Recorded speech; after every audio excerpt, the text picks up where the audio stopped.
Mummy घर में साबुन की बट्टी रहती है, पुरानी वाली साबुन की बट्टी ऊपर लगा देती है तो साबुन भी तो ग्रो करता है ना। तो क्या साबुन लिविंग है? नहीं। समझ में आया। और लिविंग ऑर्गेनिज्म की प्रॉपर्टी है रिप्रोड्यूस करना, पर मान के लो अगर कोई बच्चा पैदा नहीं करना चाह रहा तो क्या वो लिविंग ऑर्गेनिज्म नहीं होगा? ऐसी बहुत सारी चीजें हम इस चैप्टर में पढ़ने वाले हैं। उसके बाद बेटा रिप्रोडक्शन। अब रिप्रोडक्शन क्या होता है? देखो, हाथी का बच्चा हाथी बनाएगा, शेर का बच्चा शेर बनाएगा। तो organism produce young ones similar to the themselves. और सेक्सुअल में क्या होता है बेटा? सेक्सुअल में क्या होगा? जैसे स्पर्म और एग मिलते हैं, स्पर्म मिलेगा, एग मिलेगा और क्या बन जाएगा? जाइगोट। क्या बन जाएगा? जाइगोट। चाहे अमीबा हो, चाहे माइक्रोब्स हो, चाहे बैक्टीरिया हो, चाहे ह्यूमन हो, चाहे शेर हो, चाहे हाथी हो, हर एक ऑर्गेनिज्म सॉरी इसीलिए रिप्रोड्यूस कर रहा है ताकि यार वो अपने स्पीशीज को बढ़ा सकेगा। डंकी का, हॉर्स का बच्चा ये म्यूल होता है। अब म्यूल खुद के बच्चे पैदा नहीं कर सकता, तो ये क्या हो गया? इसका एक्सेप्शन हो गया है। क्या हो गया? एक्सेप्शन हो गया। तापी मैम का वीडियो बहुत डिटेल होता है और स्किप कुछ नहीं होता है, तो ध्यान से प्रॉपर तरीके से देखना, बहुत ही प्यारा चैप्टर है। इतने सारे स्टूडेंट्स रोज हमारी वीडियोस देखते हैं लेकिन सब्सक्राइब करना भूल जाते हो। क्लास 11th, क्लास 12th और MHT CT की तैयारी एक ही प्लेटफॉर्म पर। तो हेलो बच्चों, मैं हूं आपकी तापी मिस, आपकी अपनी सबसे क्यूटी, सबसे प्यारी बायोलॉजी टीचर। और आप मेरे बायोलॉजी पगलू हो। और जितने भी मेरे 11th के बायोलॉजी पगलू से ना, जिन्हें दिल से बायोलॉजी से प्यार है, तो हम हर एक चैप्टर इस तरीके से पढ़ेंगे ना कि तुम्हें 10th से जो अभी ये पहला चैप्टर तुम लिविंग वर्ल्ड पढ़ने जा रहे हो, तुम्हें सब कुछ कनेक्टेड लगेगा और हर एक चीज बेसिक से लेके एडवांस तक पढ़ाई जाएगी, जीरो से लेके हीरो तक पढ़ाई जाएगी। अगर तुम ये लेक्चर प्रॉपर से देखते हो, तो अगर तुम नीट, सीईटी, किसी भी CU CET किसी भी एग्जाम की प्रिपरेशन कर रहे हो, किसी भी XYZ, आपका सब कुछ क्लियर हो जाएगा। इतने डिटेल में हर एक चैप्टर पढ़ाए जाएंगे। जनरली लिविंग वर्ल्ड जो हम आज चैप्टर पढ़ने वाले हैं, उससे कम क्वेश्चंस आते हैं, पर जो भी आते हैं थोड़े से टफ आ जाते हैं, ठीक है। और जनरली 11 के स्टेट बोर्ड से जो क्वेश्चंस आते हैं एक्सरसाइज के, वो जनरली एक्सरसाइज से आते हैं। बाकी जो भी मैंने आपके लिए नोट्स बनाए हैं वो इतने प्रॉपर हैं कि आप उसको एज अ क्वेश्चन आंसर भी समझ सकते हो। यहाँ पर इतना इजी नोट्स दिया हुआ है आपके लिए, एकदम इजी लैंग्वेज में। तो अगर आप 10th में किसी और मीडियम में थे, हिंदी, मराठी, उर्दू या किसी भी XYZ मीडियम में थे, तो भी ये नोट्स आपको बहुत इजी लगेंगे। बाकी वीडियो कैसा लगा कमेंट सेक्शन में जरूर बता देना। तो लिविंग वर्ल्ड देखो, अब जैसे कि हम इस शेर को देख रहे हैं, बैक्टीरिया को देख रहे हैं, है ना, अलगे को माइक्रोस्कोप में देख रहे हैं, हम कहीं भी चले जाएं, हमारे आसपास लिविंग वर्ल्ड यानी हमारे पास ऐसे लिविंग ऑर्गेनिज्म रहते हैं, मतलब वो छोटे से लेके बहुत बड़े तक भी हो सकते हैं। तो लिविंग वर्ल्ड में हम क्या समझते हैं कि हमारे आसपास जो लिविंग ऑर्गेनिज्म है, हम उनको लिविंग ऑर्गेनिज्म क्यों कहते हैं? क्योंकि देखो, चैप्टर जो है वो बायोलॉजी के 11th का फर्स्ट चैप्टर है, यानी यहाँ पर आपको बायोलॉजी, बायो का मतलब लिविंग ऑर्गेनिज्म और लॉजी मतलब उसकी स्टडी कराने वाले हैं। तो आपको पता होना चाहिए कि किस ऑर्गेनिज्म को आप लिविंग ऑर्गेनिज्म कहोगे और किसी को आप नॉन लिविंग कहोगे। कब हम कह पाते हैं? जब हम इनके फीचर्स को समझते हैं। तो चैप्टर की स्टार्टिंग में हम फीचर्स को समझेंगे, प्रॉपर्टीज को समझेंगे, क्योंकि मैं किसी ऑर्गेनिज्म को लिविंग क्यों बोलूं, है ना। मम्मी घर में साबुन की बट्टी रहती है, पुरानी वाली साबुन की बट्टी ऊपर लगा देती है तो साबुन भी तो ग्रो करता है ना। तो क्या साबुन लिविंग है? नहीं। समझ में आया। और लिविंग ऑर्गेनिज्म की प्रॉपर्टी है रिप्रोड्यूस करना, पर मान के लो अगर कोई बच्चा पैदा नहीं करना चाह रहा तो क्या वो लिविंग ऑर्गेनिज्म नहीं होगा? ऐसी बहुत सारी चीजें हम इस चैप्टर में पढ़ने वाले हैं। तो ध्यान से देखो हम इस चैप्टर में क्या क्या पढ़ने वाले हैं। पहले हम बेसिक प्रिंसिपल ऑफ लाइफ के बारे में पढ़ने वाले हैं। टैक्सोनॉमिकल एड्स के बारे में पढ़ने वाले हैं। बेटा ये एड्स वो बीमारी नहीं है। एड्स का मतलब यहाँ पर क्या है? एड्स का मतलब यहाँ पर है हेल्प। क्या है? हेल्प। उसके बाद हार्बेरियम, और मैंने खुद भी हार्बेरियम बनाया है। डिजिटल हार्बेरियम आजकल के ट्रेंड पर चल रहा है, वो भी मैं आपको दिखाऊंगी। Botanical garden, museum, zoological park, biodiversity park और की, ये सारी चीजें हमें पढ़नी है। 1.7 तक यहाँ पर आपको दिख जाएगा, 1 2 3 4 5 6 7 कि मतलब ये पूरा 1.7 सारी चीजें कवर होंगी। तापी मैम का वीडियो बहुत डिटेल होता है और स्किप कुछ नहीं होता है, तो ध्यान से प्रॉपर तरीके से देखना, बहुत ही प्यारा चैप्टर है। तो ध्यान से यहाँ पर देखो, तो biotic factor and abiotic factor के बारे में दिया हुआ है पहली पैराग्राफ में। और बायोटिक क्या होता है और अबायोटिक क्या होता है? बायोटिक वो होता है जो लिविंग होगा, लिविंग ऑर्गेनिज्म, सारे बायोटिक के एग्जाम्पल होते हैं, जो भी जिंदा है वो इसमें आएगा, ठीक है। अबायोटिक क्या होगा? हवा, हवा, पानी, ये सारी चीजें क्या होंगी? आपका सॉइल, ये सारा आपका अबायोटिक फैक्टर होगा और हम इन पर डिपेंड होते हैं। तो हमारा पहला ग्राफ क्या बोल रहा है टेक्स्ट बुक का? कि planet earth is made up of biotic and abiotic component. Biotic और अबायोटिक, यानी कि अगर मैं एक खुद सामने मुझे देख लो, मैं एक बायोटिक चीज हूं ना, लिविंग हूं कि नहीं हूं? इतना क्यूट तो मैम कोई AI से ही बन सकता है? नहीं, मैं लिविंग ऑर्गेनिज्म हूं, है ना। तो मैं अभी हवा के साथ इंटरेक्ट कर रही हूँ, पानी में पीऊंगी, है ना, बाकी सारी चीजें, सॉइल से लगा हुआ खाना खा रही हूँ, तो बहुत सारे ये फैक्टर्स पे हूँ और मैं पूरी तरीके से मेरे अबायोटिक फैक्टर पर डिपेंड हूँ। हवा, पानी, सॉइल, सॉइल नहीं होगा तो मेरा प्लांट नहीं होगा। pH, टेम्परेचर, टेम्परेचर भी है, तो सारी चीजें हैं यहाँ पर। ठीक है। The biotic component are obviously are living being present around us. तो हमारे आसपास सब कुछ लिविंग होता है। कौन सा? जो आपका बायोटिक कंपोनेंट होता है। अगर मान के लो मैं बोल रही हूँ बायोटिक कंपोनेंट क्या, तो मैं होंगी, शेर, सांप, स्नेक, गधे, उल्लू, कोई कुछ कुछ है ना, ऐसे होते हैं सब लोग, तो हम इनको लिविंग कहते हैं। और इसी चैप्टर में हमें इनके बारे में पढ़ना है। हमें इनके बारे में ये भी पढ़ना है कि कल को तुम्हें कोई लिविंग ऑर्गेनिज्म मिला तो तुम क्या करोगे। तो पहले याद रखो, मान के लो तुम जंगल में गए, यस जंगल में गए, है ना, और जंगल में तुमने कुछ अजीब सा ऑर्गेनिज्म दिखा, एकदम एलियन जैसा लग रहा है, तो क्या बोलोगे? अरे यार ये तो थोड़ा अलग सही लग रहा है। फिर धीरे धीरे पता चला नहीं नहीं नहीं नहीं, ये तो ना किसी फाइलम की तरह दिख रहा है, एनिमल किंगडम के ऑर्गेनिज्म की तरह, ये वही है। तो आप बहुत सारी चीजों को इस चैप्टर में क्या करते हो, एक्सप्लोर भी करते हो। This question is why do we call them living and how they differ from normal living. तो इस चैप्टर का मेन मकसद शुरुआत में क्या है कि ये बताना कि कोई ऑर्गेनिज्म लिविंग है, इसकी क्या प्रॉपर्टी है और क्या एक्सेप्शन है, और कौन सी प्रॉपर्टी डेफिनेट प्रॉपर्टीज होती हैं। डेफिनेट प्रॉपर्टीज का मतलब क्या होता है, पहले ही बताया था, डिटेल में पढ़ाऊंगी, तो वो सारी चीजें पढ़ाऊंगी जो यहाँ पर आना चाहिए, कोई भी एग्जाम क्लियर कर लोगे तो ये देख लो। और लिविंग वर्ल्ड बेसिक के लिए भी बहुत जरूरी है। तो अब डेफिनेट प्रॉपर्टीज क्या होती है कि मैं ये बोल दूं कि ये प्रॉपर्टी ना डेफिनेट प्रॉपर्टी, ये तो है, ये तो होगी लिविंग में, यस। जैसे हम खाना खाते हैं, डाइजेशन होता है, तो ये डेफिनेट प्रॉपर्टी है मेटाबॉलिज्म, हम देखेंगे, ठीक है। भले बादल बड़े हो रहे हैं, बादल होते ना छोटे होते फिर मिल जाते फिर बड़े हो जाते हैं, या सैंड का पहाड़ होता है राजस्थान में, उस पर सैंड गिरती रहती, पहाड़ बड़ा हो जाएगा, पर क्या उसके अंदर कुछ डाइजेशन होता है? नहीं। तो क्या वो लिविंग होगा या नॉन लिविंग होगा, ये आप कमेंट सेक्शन में मुझे बता देना। उसके बाद ध्यान दो, लिविंग वर्ल्ड दो कंपोनेंट से बना है, बायोटिक और अबायोटिक। क्या देखो, हम पूरा इसके ऊपर ही डिपेंड है, wind, air, water, living organism, soil, everything, temperature, हम सब इसी पर ही डिपेंड है, याद रखो। तो बेसिक प्रिंसिपल ऑफ लाइफ में हम क्या देखते हैं, ये सारी प्रॉपर्टीज देखते हैं, एक एक करके देखेंगे, ध्यान से देखना। तो सबसे बेसिक प्रिंसिपल ऑफ लाइफ में पहला पॉइंट है कि सर्वाइवल। ये सर्वाइवल बहुत ज्यादा आपके लिए क्या है, यस, सर्वाइवल आपके लिए बहुत ज्यादा जरूरी है ना। सर्वाइवल के बिना कोई ऑर्गेनिज्म रहेगा नहीं, है ना। अगर वो एक बार कभी भी पैदा हो गया है, यस, अगर वो कभी भी, ठीक है, कभी भी एक बार पैदा हो गया है, तो वो क्या करेगा बेटा, सर्वाइव करेगा। Every living organism once born produce has to survive, उसको सर्वाइव करना होगा। और सर्वाइव के लिए हमें क्या चाहिए, अब आपने पढ़ा होगा 10th में कि एटीपी चाहिए रहता है, एनर्जी मॉलिक्यूल चाहिए होता है, तो हमें हर चीज चाहिए होती है। अगर मुझे बाल बढ़ाने हैं तो मुझे प्रोटीन चाहिए ही रहेगा। यानी हमारी बॉडी में बहुत सारे ऐसे रिएक्शंस होते हैं जो हमें हमारी प्रोसेस के लिए चाहिए। तो अब मैं आपको कुछ टर्म से मिलवाऊंगी यानी आपको समझाऊंगी, ध्यान से देखो। सबसे पहले समझो कि मेटाबॉलिज्म क्या है। मेटाबॉलिज्म मतलब ऑल रिएक्शन, ठीक है, all reaction occur in body, हमारी बॉडी में जितने भी रिएक्शंस होते हैं वो क्या होते हैं, मेटाबॉलिज्म होता है हमारा, सारे रिएक्शन। और आज तक साइंटिस्ट ने कोई भी ऐसी चीज नहीं बनाई है जहां पर वो ऐसा बोल सके कि हाँ, ह्यूमन के अंदर जितने रिएक्शन होते हैं वहां पे भी उतने ही हो रहे हैं, ये इम्पॉसिबल है।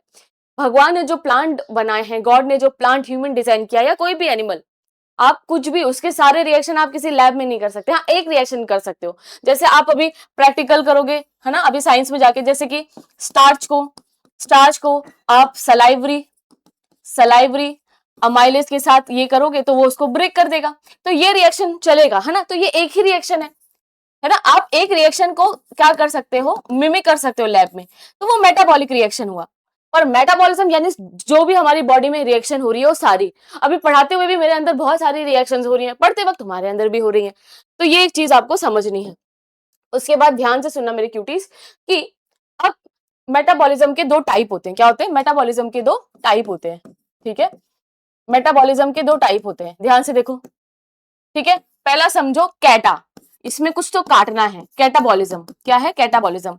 तो बड़ी सी चीज को अगर आप छोटा छोटा काट दो तो वो क्या है, कैटाबॉलिज्म। जैसे कि एग्जांपल पे आपने 10th में पहले चैप्टर में पढ़ा था कि प्रोटीन को तोड़ता हूं, या अमाइनो एसिड आपने पढ़ा होगा, अमाइनो एसिड को जोड़ूंगा तो प्रोटीन बन जाएगा, आपने 11th में पहले चैप्टर में, दूसरे चैप्टर में चीजें पढ़ी हैं। Second one is anabolism. Anabolism का मतलब क्या होता है कि छोटी छोटी चीजें वापस जुड़ के बड़ी चीजें बना लेती हैं, है ना। तो अमाइनो एसिड वापस जुड़ जाएंगे तो क्या बन जाएगा, प्रोटीन। अब बोलोगे मैम इसका एग्जांपल बताओ।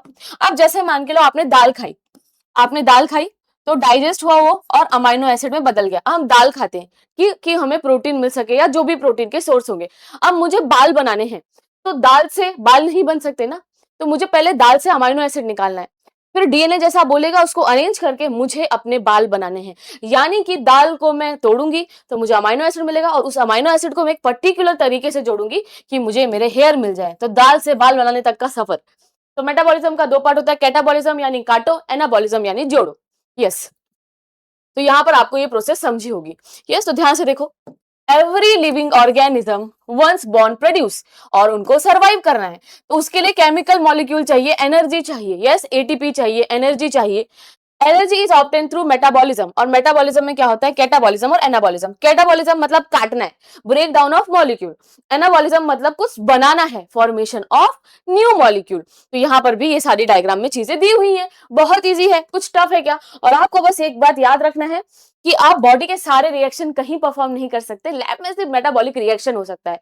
ठीक है, तो अगर मैं पूछूं क्या ये आपको डेफिनेट प्रॉपर्टी लग रही है, क्या ये प्रॉपर्टी है लिविंग ऑर्गेनिज्म की, तो हाँ ये है, इट इज, ये प्रॉपर्टी है एक लिविंग ऑर्गेनिज्म की। बट अगर मैं बोलूं कि कोई चीज लिविंग ऑर्गेनिज्म मेटाबॉलिज्म परफॉर्म कर रही है तो वो लिविंग ऑर्गेनिज्म है, तो मतलब है।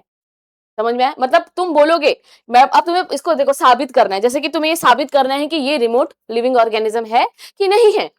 अगर तुम्हें बताना है कि ये है कि नहीं है, तो ये मेटाबॉलिज्म करना चाहिए, ये ग्रोथ दिखाना चाहिए, ये रिस्पॉन्स करना चाहिए। मारा तो बदले में मेरे को भी मारा, ये कुछ नहीं कर रहा है, यानी ये लिविंग ऑर्गेनिज्म नहीं है। तो आपको पहले चैप्टर में यही सिखाया जाता है, पहचानो ये लिविंग ऑर्गेनिज्म है कि नहीं है। ठीक है, तो ये एक डेफिनेट प्रॉपर्टी प्रॉपर हो सकती है। तो मेटाबॉलिज्म है, सारे रिएक्शंस हो रहे हैं। कैटाबॉलिज्म, एनाबॉलिज्म मैं आपको सिखा चुकी हूँ, ठीक है ना, ये भी सारी चीजें हम सिखा चुके। तो ध्यान दो, मेटाबॉलिक मैकेनिज्म, हमारी बॉडी में ना ए से बी, बी से सी, सी से डी रिएक्शन होते रहते हैं, और इन रिएक्शन को करवाने वाले एंजाइम होते हैं। बेटा एंजाइम एज अ 11th के बच्चों आपको ये आना चाहिए, ये बायो कैटलिस्ट होते हैं। अब बायो कैटलिस्ट का मतलब क्या होता है बच्चों, कैटलिस्ट मतलब जो रिएक्शन को फास्ट करे। यस, कैटलिस्ट वो होता है जो रिएक्शन को क्या कर देगा, फास्ट करता है। तो वैसे ही हमारी बॉडी में भी डाइजेशन चल रहा है, कोई ए से बी और सी से डी बन रहा है और डी से ई भी बन सकता है, तो ये सारी चीजें चलती रहती है। तो sum total of all metabolic reaction, ये मैं आपको पढ़ा चुकी हूँ। इनसाइड सेल बहुत सारे केमिकल रिएक्शन अकर हो रहे हैं, सारे रिएक्शन कन्वर्ट हो रहे हैं एक मॉलिक्यूल से, और इनको एक्वस सोल्यूशन चाहिए, ये हम पढ़ेंगे। क्योंकि हमारी बॉडी में बेटा अभी मैंने क्या खाया, तुम अभी लेक्चर लेने से पहले मैंने सब्जी चावल खाया, तो अब वो मेरी बॉडी में गया, इवन माउथ में ही मेरे एंजाइम्स चालू हो जाते हैं, अमाइलेज है ना, आंसू में लाइसोजाइम है। तो हमारे पास बहुत सारे एंजाइम रहते हैं, क्योंकि हम कुछ भी खाएं तो उनको तोड़ने के लिए यहाँ पर, फिर हमारी बॉडी के अंदर हर डाइजेस्टिव ऑर्गन में ये रिएक्शंस चलती रहती है और एंजाइम तोड़म ताड़ी करते रहते हैं। क्योंकि बेटा हमें ब्लड के थ्रू हर एक सेल को चीजें पहुंचानी है, और एक सेल तो आप माइक्रोस्कोप में नहीं देख सकते, कौन से, नॉर्मल माइक्रोस्कोप में। तो मान के लो एक सेल इतनी छोटी है, तो खाने को कितना तोड़ना पड़ेगा कि वो हर एक सेल तक पहुंचे। तो इसी के लिए एंजाइम यहाँ पर वर्क करते हैं तोड़म ताड़ी के लिए, और ये एक्वस सोल्यूशन में वर्क करते हैं, मतलब कि। और आपको ये बात पता होनी चाहिए कि अगर आप बायो के स्टूडेंट हो तो हमारी बॉडी में जो सबसे ज्यादा है वो है पानी। क्या है, पानी। सारे एंजाइम कैटेलाइज रिएक्शन करेंगे, आर मेटाबॉलिक रिएक्शन। तो सारे एंजाइम रिएक्शन जो भी करवाते हैं वो सारे मेटाबॉलिक रिएक्शंस होते हैं। ठीक है, तो लिविंग कंडीशन, और ये आप देखो, अगर मान के लो इन विवो और इन विट्रो, अगर वो सेल में हो रहा है, और एक और डिमांड है कि अगर कोई रिएक्शन सेल में हो रही है तो ही हम उसको प्रॉपर रिएक्शन मानेंगे, और नॉन लिविंग मतलब लैब में हो रही है, इन विट्रो हो रही है। आप चाहे, जैसे मैंने आपको अमाइलेज और स्टार्च वाला बताया था, तो आप कोई भी बॉडी की एक फंक्शन, एक रिएक्शन जो भी है वो लैब में कर सकते हो, पर ज्यादा नहीं कर सकते। तो बोथ आर लिविंग रिएक्शन, और हम दोनों को लिविंग रिएक्शन बोलेंगे क्योंकि दोनों एंजाइम पर हो रहे हैं। बट हाँ, हमें क्या चाहिए इस केस में, हमें क्या चाहिए, हमें चाहिए कि ये चीजें आपकी जो भी है प्रॉपर तरीके से वो एक सेल के अंदर हो, और या पूरा मेटाबॉलिज्म में डेफिनेट प्रॉपर्टी है। यहाँ पर एमसीक्यू कहीं कहीं मैंने डाले हैं, आप उसको जरूर से जरूर सॉल्व करना। ठीक है, तो पहली जो प्रॉपर्टी है, जो पहली प्रॉपर्टी हमने पढ़ी, इसको हम बोल सकते हैं कि हाँ, लिविंग ऑर्गेनिज्म को अगर मुझे पहचानना है तो उसके अंदर मेटाबॉलिज्म होना ही चाहिए। ठीक है, ये प्रॉपर्टी है। अब ग्रोथ एंड डेवलपमेंट में थोड़ी सी अलग बात है। अब जैसे मान के लो पहले हमारी खुशी छोटी सी थी, बड़ी हुई बड़ी हुई बड़ी हुई, बुढ़ी भी हो गई, यानी कि ग्रोथ एंड डेवलपमेंट तो इंसानों के अंदर दिखाई देता है। यस और नो? तुम मेरे पहले के वीडियो देखो और अभी के वीडियो देखो, थोड़ा तो फर्क तुम्हें दिखाई देगा, है ना। ठीक है, क्योंकि मैं भी ग्रोथ और डेवलपमेंट कर रही हूँ। तो बेटा growth and development from birth onwards organism show growth and development. तो जब बच्चा छोटा सा होता है तब से वो ग्रोथ और डेवलपमेंट दिखाता है ना। अब मेरे घर पे बच्चे धीरे धीरे बड़े हो रहे हैं, ठीक है, पहले कुछ नहीं बोल पाते थे, अब बहुत ज्यादा बोल रहे हैं, और ये वेल ऑर्केस्ट्रेटेड प्रोसेस है। अब वेल ऑर्केस्ट्रेटेड वर्ड का मीनिंग क्या होता है? जैसे ऑर्केस्ट्रा होता है तो कोई ऐसा ड्रम बजाता है, कोई पियानो बजाता है, कोई गिटार बजाता है, सब लोग कुछ अलग अलग चीजें बजाते हैं। वेल ऑर्केस्ट्रेटेड प्रोसेस का मतलब क्या होता है कि सारी प्रोसेस एकदम अलग मतलब प्रॉपर तरीके से होंगी। ऐसा नहीं होगा कि एक हाथ बढ़ जाएगा तो मुंह नहीं बढ़ेगा, मुंह नहीं बढ़ेगा तो पैर नहीं बढ़ेगा, ऐसी प्रोसेस नहीं होती है, वेल ऑर्केस्ट्रेटेड होती है। और growth in living organism occur from with in, और याद रखो ये अंदर होती है। अब मैंने तुम्हें एग्जांपल दिया था कि मम्मी साबुन की बट्टी, अपनी सबकी मम्मी है ना, जुगाड़ू इंडियन है अपन लोग, तो मम्मी लोग क्या करते हैं, साबुन खत्म होने वाला होगा तो पतला सा साबुन क्या करेंगे और किसी साबुन पे लगा देंगे, और साबुन में उसको बड़ा बड़ा बड़ा करने की आप क्या करेंगे, कोशिश करते हैं। क्या करते हैं? बड़ा बड़ा करने की क्या करते हैं, कोशिश करते हैं, और साबुन का लेंथ भी बढ़ जाता है। या तुम देखोगे बादलों को, बादल भी बड़े बड़े हो जाते हैं बहुत सारे बादलों से मिलके। और उसके बाद और एग्जाम्पल है कि आपके राजस्थान में जो सैंड के पहाड़ होते हैं ना, टीले होते हैं पहाड़, उसमें भी सैंड आती रहती है तो वो बड़ा होता रहता है। तो क्या इसका मतलब वो ऑर्गेनिज्म है, वो लिविंग ऑर्गेनिज्म है? नहीं, क्योंकि ग्रोथ कैसी होनी चाहिए, अंदर से होनी चाहिए, विद इन, विद इन, अंदर से ग्रोथ होगी तो उसको मैं क्या मानूंगी, ग्रोथ मानूंगी। यस, तो एक्सेप्शन क्या है, sand mounts boulders also increase in size. तो ये देख रहे हो, ये भी तो साइज में बढ़ेंगे ना, तो तुम इसको लिविंग बोल दोगे क्या? नहीं बोलोगे। देयर ग्रोथ इज एक्सटर्नल, और इनकी ग्रोथ सिर्फ बाहर से होती है, अंदर से नहीं होती। Therefore they are non living. तो अब आप किसी भी चीज को लिविंग नहीं कहोगे। अब ग्रोथ आपको क्या डेफिनेट प्रॉपर्टी लगती है कि नहीं नहीं ग्रोथ हो रहा है तो लिविंग ऑर्गेनिज्म है? नहीं, बिल्कुल भी नहीं। समझ में आ रहा है कि बादल बढ़ता जा रहा है, ये सैंड का ये पहाड़ बढ़ते जा रहा है तो ये लिविंग है? नहीं, अंदर से ग्रोथ होनी चाहिए, एक्सटर्नल हम मानेंगे ही नहीं। समझ रहे हो? ग्रोथ विद इन होनी चाहिए, अंदर से। तो प्रिंसिपल ग्रोथ एंड डेवलपमेंट, तो यहाँ पर बेटा कुछ चीजें आपको आपको पता है, एनसीईआरटी का भी मैं यहाँ पे लेके आई, क्योंकि अगर कोई मेरा बच्चा नीट की भी तैयारी कर रहा है और कोई भी एग्जाम की तैयारी कर रहा है तो कुछ छूटेगा नहीं यहाँ पर। तो देखो, twin characteristic, increase in mass, increase in number of individual. तो जब कोई increase in number of individual, उसकी सेल में भी बढ़त होगी, उसके मास में भी बढ़त होगी, तो ग्रोथ, ग्रोथ ट्विन कैरेक्टरिस्टिक दिखाता है। और इरिवर्सिबल चेंज है, there is number of cell, number of organ. कि ग्रोथ में ऐसा नहीं होता कि तुम बुढ़े से अचानक से बच्चा हो जाओगे, बच्चे से अचानक बुढ़े हो जाओगे, ऐसा नहीं होता। और इन विवो इन विट्रो मैंने आपको बताया था, in vivo in vitro proper तरीके से हम पता है। और यूनिसेलुलर ग्रोथ करते हैं तो वो पहले साइज में इंक्रीज हो जाते हैं और डिवाइड हो जाते हैं। तो cell division is both growth and reproduce. तो जो छोटे छोटे ऑर्गेनिज्म होते हैं वो डिवाइड होते हैं। डिवाइड, डिवीजन का मतलब क्या है, अभी हम ये पढ़ेंगे आगे वाले चैप्टर में। सेल डिवीजन, सेल डिवीजन का मतलब क्या होता है, देखो जो जैसे अभी तुमने माइटोसिस मियोसिस 10th में पढ़ा था, एक ऑर्गेनिज्म है, ठीक है, मान के लो ये पहली सेल है जाइगोट, ये तुम हो, तो तुम डिवीजन करोगे तो 2 सेल बनाओगे, फिर तुम सेल बढ़ाते जाओगे तो जाके तुम फिर एम्ब्रियो बनोगे, फिर एम्ब्रियो बनने के बाद तुम फीटस, फिर एट द एंड आप पूरे बेबी बन जाओगे। तो यानी कि आपकी ग्रोथ के लिए सेल डिवीजन जरूरी है। और किसके लिए आपका सेल डिवीजन जरूरी है? चोट लग जाती है, चोट लग जाती है तो सेल डिवाइड हो जाती है और नई आपकी स्किन आ जाती है। तो ये भी किसका एग्जाम्पल है? सेल डिवीजन का एग्जाम्पल है। समझ में आ रहा है? ये ध्यान से देखो। फिर मल्टी सेलुलर ग्रोथ, जैसे मान के लो आपका सीड है, क्या है? सीड है, अब वो प्लांट ग्रोथ कर रहा है, ठीक है, फिर वो फ्लावर रिप्रोड्यूस करेगा। तो मल्टी सेलुलर ऑर्गेनिज्म में ऐसा नहीं होता, यहाँ पे सेल डिवाइड हो जा रही है तो रिप्रोड्यूस हो जा रही है। यानी कि यहाँ पर जब सेल डिवाइड हो रही है तो रिप्रोड्यूस हो रही है। बैक्टीरिया का एग्जाम्पल है। Inclusive occur at the same time, ये इंक्लूसिव प्रोसेस है, एक साथ हो जाता है। बट हमारी बॉडी में, प्लांट की बॉडी में नहीं, रिप्रोडक्शन अलग टाइम पे होता है और ग्रोथ अलग टाइम पे होती है। Cell growth and cell division are responsible for growth, है ना। तो ग्रोथ और reproduction occur at a different time. तो यहाँ पर क्या होता है, ग्रोथ रिप्रोडक्शन साथ में होता है, हमारे उसमें नहीं होता, ठीक है। और याद रखो जो सेल है वो कंटिन्यू ग्रोथ करता ही रहता है, मतलब तुम प्लांट को कहीं से भी काट दो वो ग्रो कर जाएगा। पर एनिमल का एक पर्टिकुलर टाइम होता है, जैसे कि मेरी सबकी प्यूबर्टी में एज होती है तब तक ही हाइट बढ़ेगी, फिर नहीं बढ़ती। हाँ, बाकी चीजें होती रहती है, सेल्स जाती रहती है, बनती रहती है, वो चलता है, वो एक अलग चीज है। पर एक जो ग्रोथ होती है वो रुक जाती है। Growth is intrinsic from inside, तो ग्रोथ अंदर से होती है। If growth is merely increase in size, non living objects are growth. तो बादल ग्रोथ दिखा रहे हैं, रॉक, ये मतलब आपको पहाड़ ग्रोथ दिखा रहे हैं, तो वो नहीं हो सकता, ये आपको समझना है। उसके बाद हमारी एजिंग, एजिंग भी बहुत इंपॉर्टेंट है एक लिविंग ऑर्गेनिज्म को पहचानने के लिए, ठीक है। हर एक organism day by day ageing कर रहा है। हाँ, चाहे हम थोड़ा सा कोशिश भी करें एंटीऑक्सीडेंट लेके कि नहीं हमें बुढ़ा नहीं होना, फिर भी आप ग्रोथ को रोक नहीं सकते, ठीक है। एक पर्टिकुलर इन्फ्लुएंसर या पर्टिकुलर था ना, वो थोड़ा ग्रोथ फ्रीक था, ग्रोथ फ्रीक नहीं सॉरी, एंटी एजिंग फ्रीक था, अभी उसको ऑटो इम्यून डिजीज निकला। तो उसको ऐसा प्रॉब्लम, मतलब उसको ऐसा था कि मेरी एज, उसकी एज सच में बहुत कम बढ़ रही थी, बट हाँ अभी ऑटो इम्यून डिजीज हो गया, पता नहीं कैसे। बट जो भी है, एजिंग तो भैया सब में होती है, कोई छोटा सा बच्चा नहीं बन सकता। तो ग्रोथ और development do not continue for ever. तो ग्रोथ और डेवलपमेंट तो लाइफ में नहीं होगा। After a certain period molecule अपनी इफिशियंसी खो देंगे। जैसे मान के लो मैं ही थी, अब मैं जब अपने थोड़े से यंग स्टेज में थी तो ज्यादा एक्टिव होते, ज्यादा भागते, ज्यादा है करते हैं ना, सब ज्यादा ही होता है हमारे अंदर, तो एक वक्त होता है, ठीक है। फिर ऑर्गेन लूज इफिशियंसी, ऑर्गेन उतना काम नहीं करते, तुम देखोगे बुढ़े लोगों के चश्मा लग जाता है, आंख उतना प्रॉपर वर्क नहीं कर रही। ऑर्गेन सिस्टम, ऑर्गेन किसी के प्रॉपर तरीके से वर्क नहीं करते हैं। अब जैसे मुझे भी फैटी लिवर आया था, तो या छोटे में नहीं था, अभी हो गया है, लाइफस्टाइल भी बदल जाती है, काम इतना रहता है कि खुद का ही ख्याल रखने का टाइम नहीं मिलता है ना, तो फिर बॉडी धीरे धीरे ओल्ड होने लगती है, और इसी को हम एजिंग कहते हैं। चाहे कोई कितना भी ये बन ले कि नहीं नहीं नहीं मैं बहुत सुंदर हूँ, हाँ सब सुंदर हो, पर तुम 14 से 15 साल हुए, 16 से 17 साल हुए, तुम भी तो जब 9 और 10 साल के थे तो ज्यादा एक्टिव थे। धीरे धीरे हम हमारी बॉडी में बदलाव आने लगते हैं, धीरे धीरे धीरे धीरे धीरे ध्यान दोगे तो एजिंग से होगी, पर एजिंग ही एक प्रॉपर्टी है लिविंग ऑर्गेनिज्म की। उसके बाद बेटा रिप्रोडक्शन। अब रिप्रोडक्शन क्या होता है, देखो हाथी का बच्चा हाथी बनाएगा, शेर का बच्चा शेर बनाएगा, तो life must continue from one generation to the next.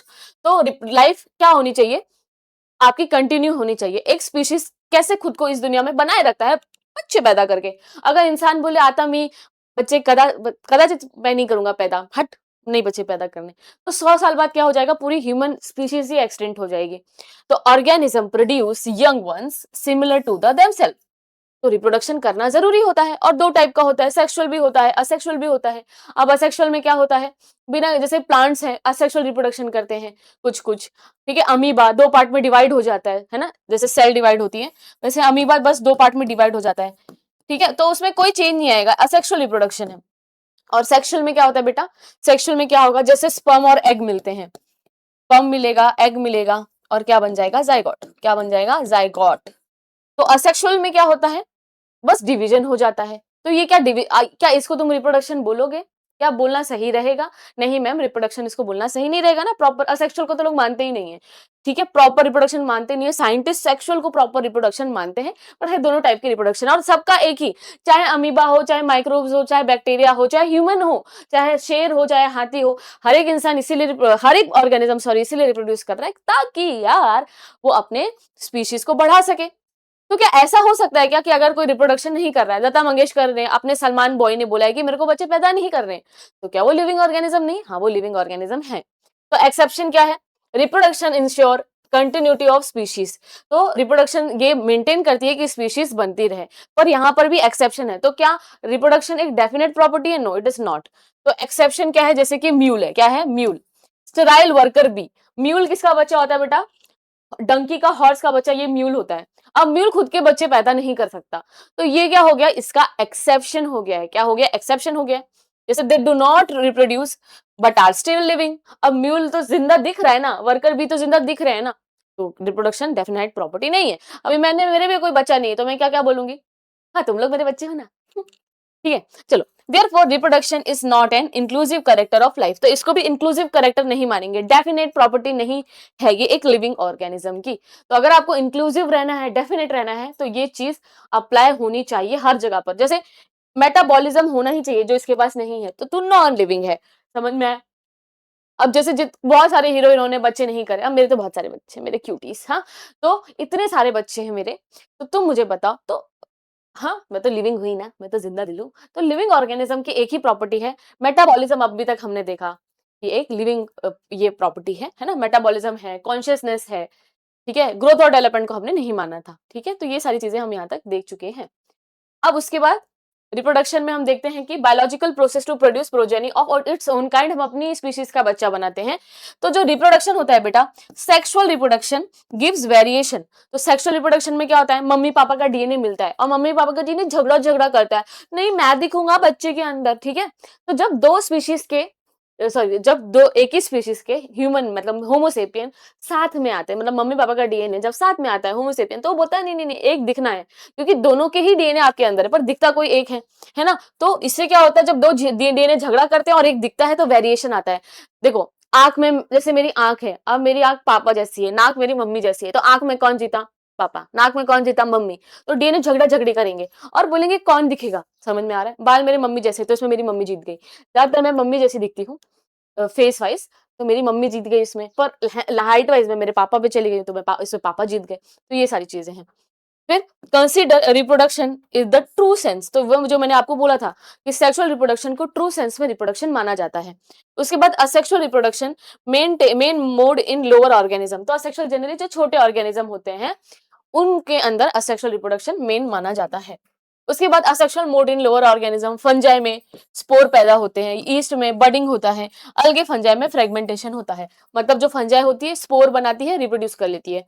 East और हाइड्रा में बड आते हैं। बड मतलब ऐसे बड आएंगे, जैसे पिंपल आएंगे, फिर ये बड ऐसे निकल जाएंगे। आपने 10th में भी पढ़ा था। उससे न्यू ऑर्गेनिज्म हमें देखने को मिलता है। फंजाई से क्या बन जाएगा? स्पोर बन जाएगा, अलगे फंजाई। और फ्रेगमेंटेशन करेंगे। फ्रेगमेंटेशन जैसे स्पायरोगायरा, वो 2 टुकड़े कर लेता है और उसके 2 टुकड़े क्या कर लेंगे? नया ऑर्गेनिज्म बना लेंगे। तो स्पोर्स का मतलब क्या होता है? स्पोर है, अगर उनको अच्छी कंडीशन मिली तो जर्मिनेट हो जाएंगे।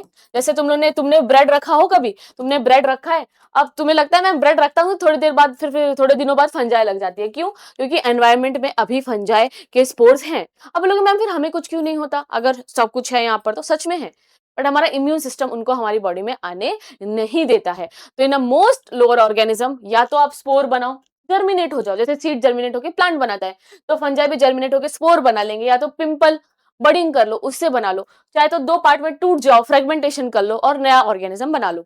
तो रिप्रोड्यूस करने के बहुत तरीके होते हैं। उसके बाद डेथ, तो ये डेथ का जो फीचर है ये एनसीईआरटी में नहीं दिया हुआ है ना।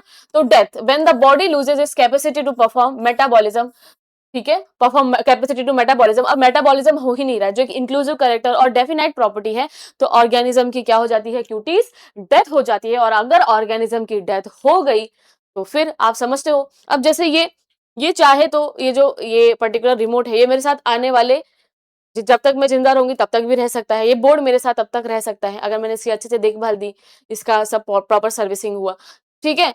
चाहे मेरे पास सोने के हार हो, ठीक है, ये कुछ भी हो, ये सब मेरे साथ रह सकता है। शायद मेरे चले जाने के बाद भी ये रहेगा। क्यों? क्योंकि नॉन लिविंग रह सकता है बहुत सालों तक। अब देखो ताजमहल कितने सालों से बना हुआ है। तो डेथ एक ऐसा फीचर है जो लिविंग ऑर्गेनिज्म के अंदर क्या होता है? दिखाई देता है ना। तो ये भी एक ये प्रॉपर्टी है। अब कोई नॉन लिविंग चीज मरती तो है नहीं, है ना, तो नॉन लिविंग बन जाए, अमर बन जाए। उसके बाद रिस्पॉन्स भी एक स्टिमुलस है। जैसे आप किसी को एक झापड़ मारते हो, तो है ना, तो बंदा दूसरा गाल तो नहीं आगे करता, वो आपको बदले में क्या मार देगा? झापड़ मार देगा। क्यों झापड़ मारेगा? अरे तूने झापड़ मारा, तेरे को भी झापड़ पड़ेगा। तो ये रिस्पॉन्स होता है। हमें कोई परेशान करता है तो जैसे मुझे भी गुस्सा आती है तो मैं भी रिस्पॉन्स करती हूँ, क्यों रे, क्यों चिल्ला रहे रे, क्यों रे, है ना। तो हम हर बात पर रिस्पॉन्स देते हैं। अभी जैसे किसी ने ऐसे किया तो हम पीछे देखेंगे, ये भी रिस्पॉन्स है। कोई जोर से आवाज आई तो अरे कहाँ से आवाज आ रही है, ये भी रिस्पॉन्स है। तो हर तरीके के रिस्पॉन्स है। अब मैं चाहे तो इसको कितना भी मारूं, क्या ये मुझे कुछ करेगा? क्या ये कर पाएगा? नहीं, क्योंकि ये नॉन लिविंग है। ये मेरे साथ कुछ नहीं कर सकता, ये मुझे कुछ प्रॉब्लम नहीं पहुंचा सकता। समझ में आया? तो ध्यान दो, response to stimuli, every living organism respond to changes in surrounding. तो हर एक ऑर्गेनिज्म जो होता है ना वो रिस्पॉन्ड करता है। अब वो कुछ भी हो सकता है। अब प्लांट को तुमने देखा है, जो सनफ्लावर है वो लाइट की तरफ झुक जाता है, तो लाइट उसके लिए क्या है? एक स्टिमुलस है जिसके प्रति वो रिस्पॉन्स दे रहा है। तो हर स्टिमुलस के प्रति हम रिस्पॉन्स देते हैं। ठंडी लग रही है, स्टिमुलस है, फिर ऐसे ऐसे कर रहे हैं, रिस्पॉन्स है ना। तो हर एक चीज को, और ये चेंज कुछ भी हो सकता है, थर्मल टेम्परेचर हो सकता है, केमिकल भी हो सकता है ना, कि अचानक से ओह बात आ रही रे, कुछ किया है क्या तूने रे, क्या किया है तूने, मत ऐसे किया करो, है ना। केमिकल कुछ भी हो सकता है, ठीक है। अचानक से मान के लो आप कुछ खा रहे हो, उसमें कुछ केमिकल चेंज है, कुछ भी बायोलॉजिकल भी हो सकता है। कोई आपको बुला रहा है, केमिकल आपकी बॉडी में चेंज हो रहा है, कुछ अरे यार पेट दुख रहा है, कुछ भी चेंज हो सकता है और अंदर से भी आ सकता है।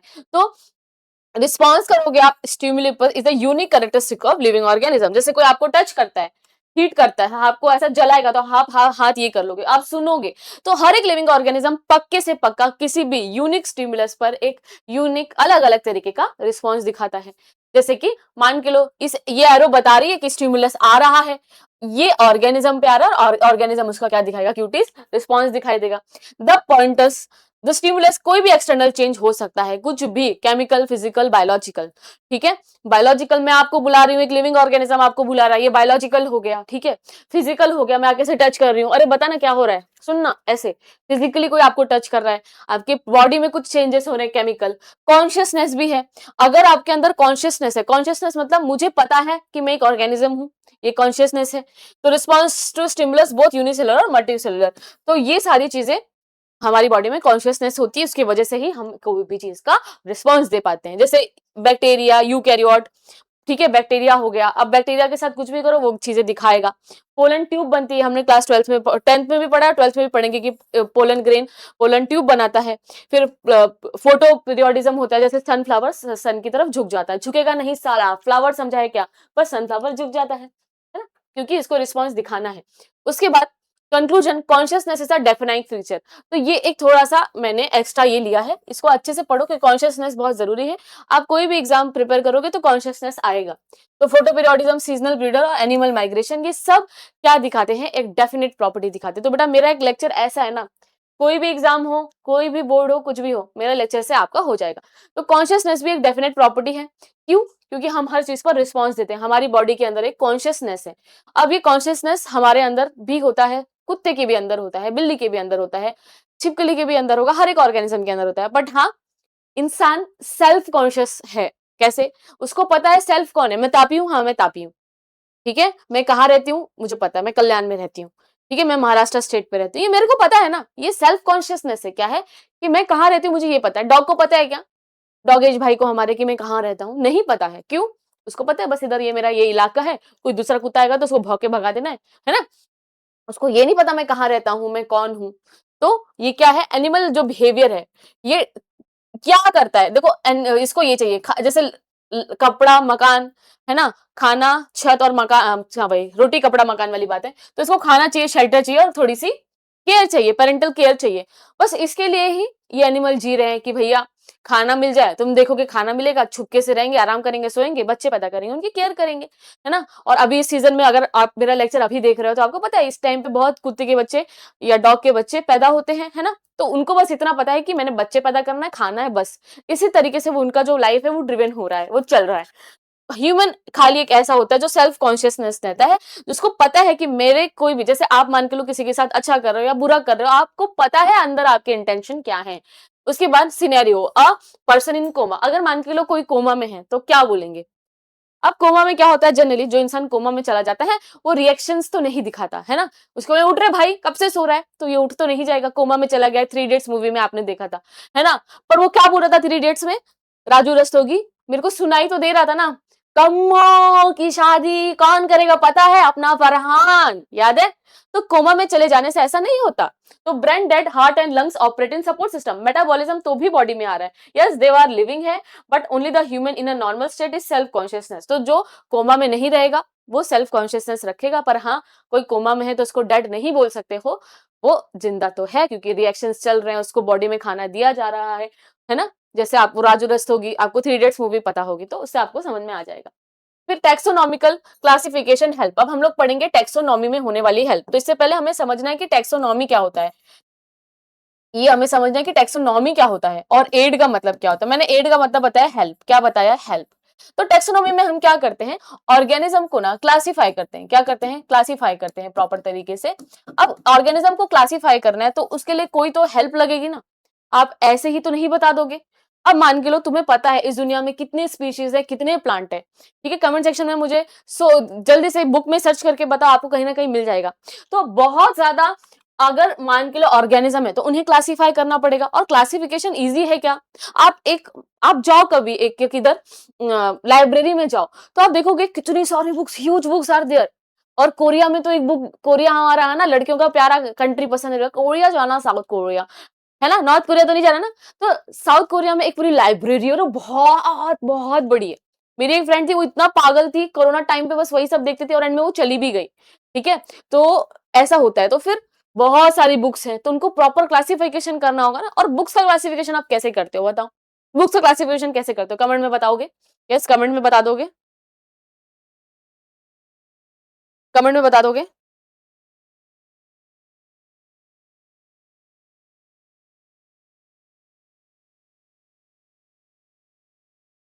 ठीक है, ठीक है, किस बेस पर आप क्लासिफाई करोगे? इवन आप कॉलेज में, क्लासेस में, स्कूल्स में कैसे क्लासिफिकेशन करते हैं? On the basis of standard, on the basis of age, है ना, कि इस एज के बच्चे यहाँ रहेंगे, इस चीज के बच्चे यहाँ रहेंगे। करते हो कि नहीं मुझे कमेंट सेक्शन में बता दो। यस, चलो ये आंसर आप बता दो।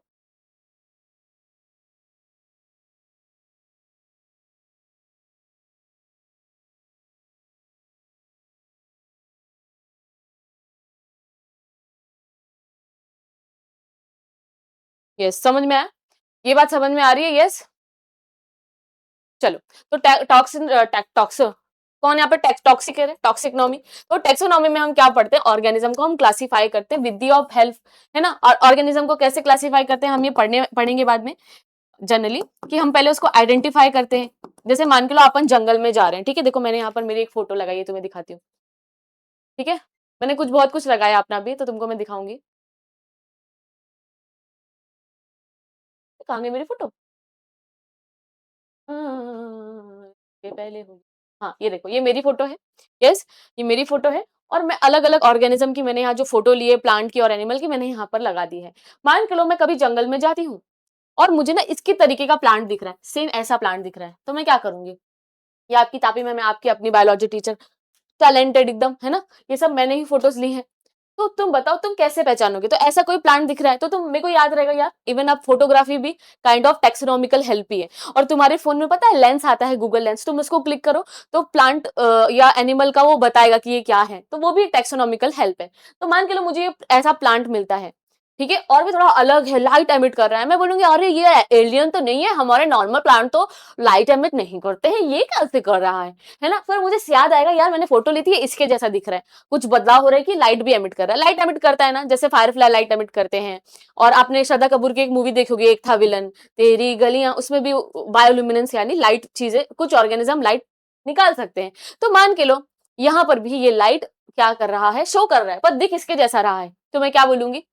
यार मैंने किधर तो देखा है। पहले मैं आइडेंटिफाई करूंगी, फिर मैं उसको क्लासिफाई करूंगी कि ये है तो प्लांट ही, फिर मैं उसका नाम रख दूंगी। तो हम कभी भी बेटा जब जंगल में जाते हैं, जैसे मान के लो किंगफिशर जैसी कोई बर्ड दिख रही है, इसके जैसी, मतलब थोड़ी सी अलग, थोड़े से अलग फीचर, तो ऐसा भी हो सकता है कि आप कोई नई स्पीशीज भी आइडेंटिफाई कर लो।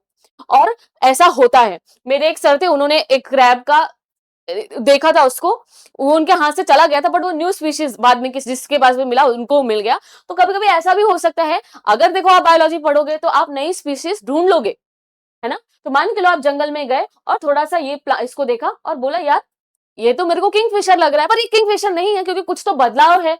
मान के लो इसके ऊपर ऐसा कुछ स्ट्रक्चर आ जाए, ऐसा करके ऐसा नागमणि आ जाए, मतलब कुछ तो बदलाव हो जाए, या इसकी टेल बदल सी जाए, या कुछ भी अलग फीचर दिखे, पर हम बोलेंगे यार ऐसा कहीं तो देखा है। तो हम सबसे पहले क्या करते हैं, चीजों को आइडेंटिफाई करते हैं, यानी मैंने कहीं तो देखा है। अब फोटो लेके एक बार मेरे कॉलेज में, मैं क्योंकि फोटोग्राफी करती हूँ तो एज अ गेस्ट गई थी, ठीक है, तो एज अ गेस्ट तो मुझे बच्चों को बताना था कि हमें प्लांट को और एनिमल को क्यों कंजर्व करना है। तो मैंने क्या बोला उन लोगों को कि देखो जब हम फोटो लेते हैं हमें प्यारा लगता है ना, या हम जब इनकी आवाजें सुनते हैं ऑर्गेनिज्म की, प्यारा लगता है, हम इनको इनकी फोटो लेते हैं, इनसे हमें मतलब एक अपनापन फील होता है ना, वहां पे वो प्लांट है, वो फ्लावर है। तो जब भी आप फोटोग्राफी करोगे आपको उस चीज से प्यार होगा और आप उसको बचाना चाहोगे, है ना। तो कंजर्वेशन हम इसलिए करते हैं। और मान के लो कल को मैं कभी जंगल में गई, तो मैं सबसे पहले क्या करूंगी, चीजों को मैं आइडेंटिफाई करूंगी कि यहाँ ही तो किंगफिशर जैसा है, फिर मैं इसको क्लासिफाई करूंगी, अच्छा इसको तो, इन लोगों को मेरे को एनिमल में डालना, इनको मेरे को प्लांट में डालना है, फिर मैं इनका अपना नाम दे दूंगी नया सा, है ना, नॉमेनक्लेचर कर दूंगी।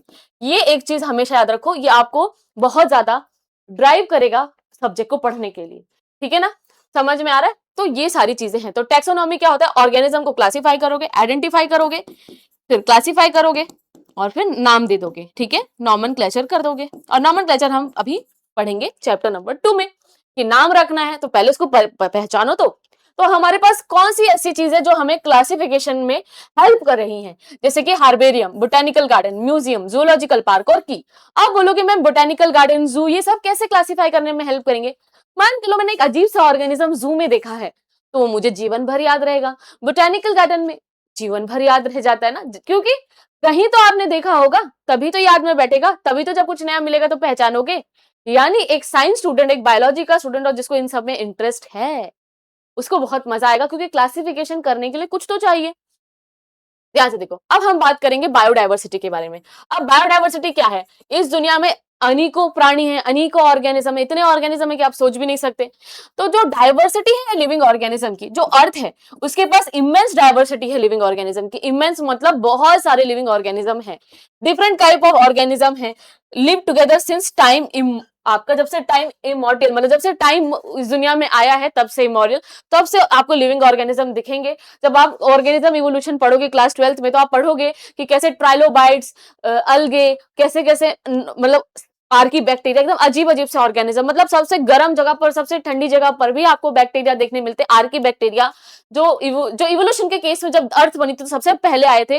भाई ये तब से है इस दुनिया में, और इतने सारे लिविंग ऑर्गेनिज्म है गाइस, इतने सारे लिविंग ऑर्गेनिज्म है कि तुम सोच नहीं सकते, कि तुम समझ ही नहीं सकते। तो ये बायोडाइवर्सिटी यहाँ पर आपको क्या होगी, देखने को प्रॉपर तरीके से मिलेगी, है ना। तो बहुत सारे लिविंग ऑर्गेनिज्म है। अब बायोडाइवर्सिटी है तो चिंता होती है इनको क्लासिफाई कैसा करें, बहुत बायोडाइवर्सिटी है।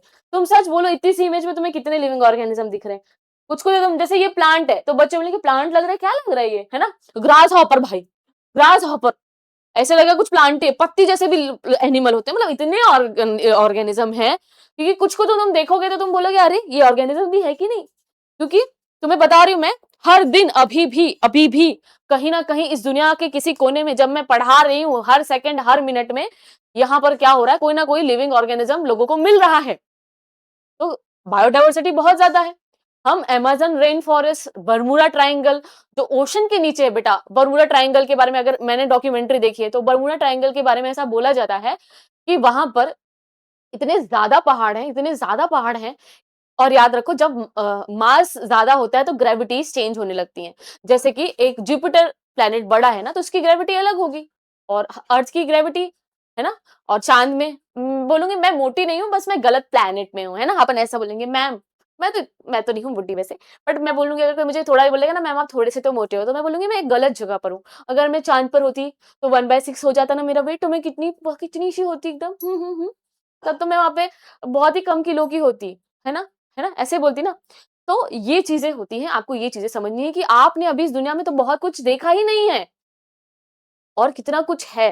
और आपको पता है उस बरमूडा ट्रायंगल में हमें ऐसे ऐसे बैक्टीरियाज मिलते हैं जो कहीं नहीं मिले, ऐसे ऐसे अलगे मिलते हैं जो कहीं नहीं मिले, मतलब जो भी जितना साइंटिस्ट कर पाए। अब बरमूडा ट्रायंगल से जो भी प्लेन जाता है नीचे गिर जाता है। क्यों नीचे गिर जाता है? क्योंकि वहां ग्रेविटी बदल जाती है। क्योंकि ऐसा मैंने जो जिस डॉक्यूमेंट्री डिस्कवरी चैनल में देखा था, वहां पर ऐसा ही था कि इतने पहाड़ है कि ग्रेविटी चेंज होने लगती है। क्या होने लगता है? ग्रेविटी चेंज होने लगता है, ठीक है। तो नीड टू स्टडी बायोडाइवर्सिटी। अब हमें क्यों इसको पढ़ना जरूरी है? To understand the relationship between living and non living. तो क्या रिलेशनशिप है बायोडाइवर्सिटी का? कौन सा ऑर्गेनिज्म किस चीज पर डिपेंड है, क्या खाता है क्या नहीं खाता है, हर एक चीज को हमें समझना होगा, ठीक है। To understand the relationship among different living organism और ग्रुप, और इन लोगों में डिफरेंस क्या है, कौन किसको खाता है, कौन कौन से हैबिटेट पे रहता है, हर एक चीज के बारे में पता चलेगा। और क्या है, इंपॉर्टेंस क्या है। तो आप क्या कर सकते हो, कलेक्ट कर सकते हो डाटा एग्रीकल्चर, हर एक अलग अलग इंडस्ट्री का, ठीक है। स्टडी मेथड क्या है, आप इंटेंसिव लेबोरेटरी स्टडीज कैरी करो। अगर आपको जानना है ना बायोडाइवर्सिटी के बीच में क्या रिश्ता है, तो आप जंगल जाओ, फील्ड स्टडी करो।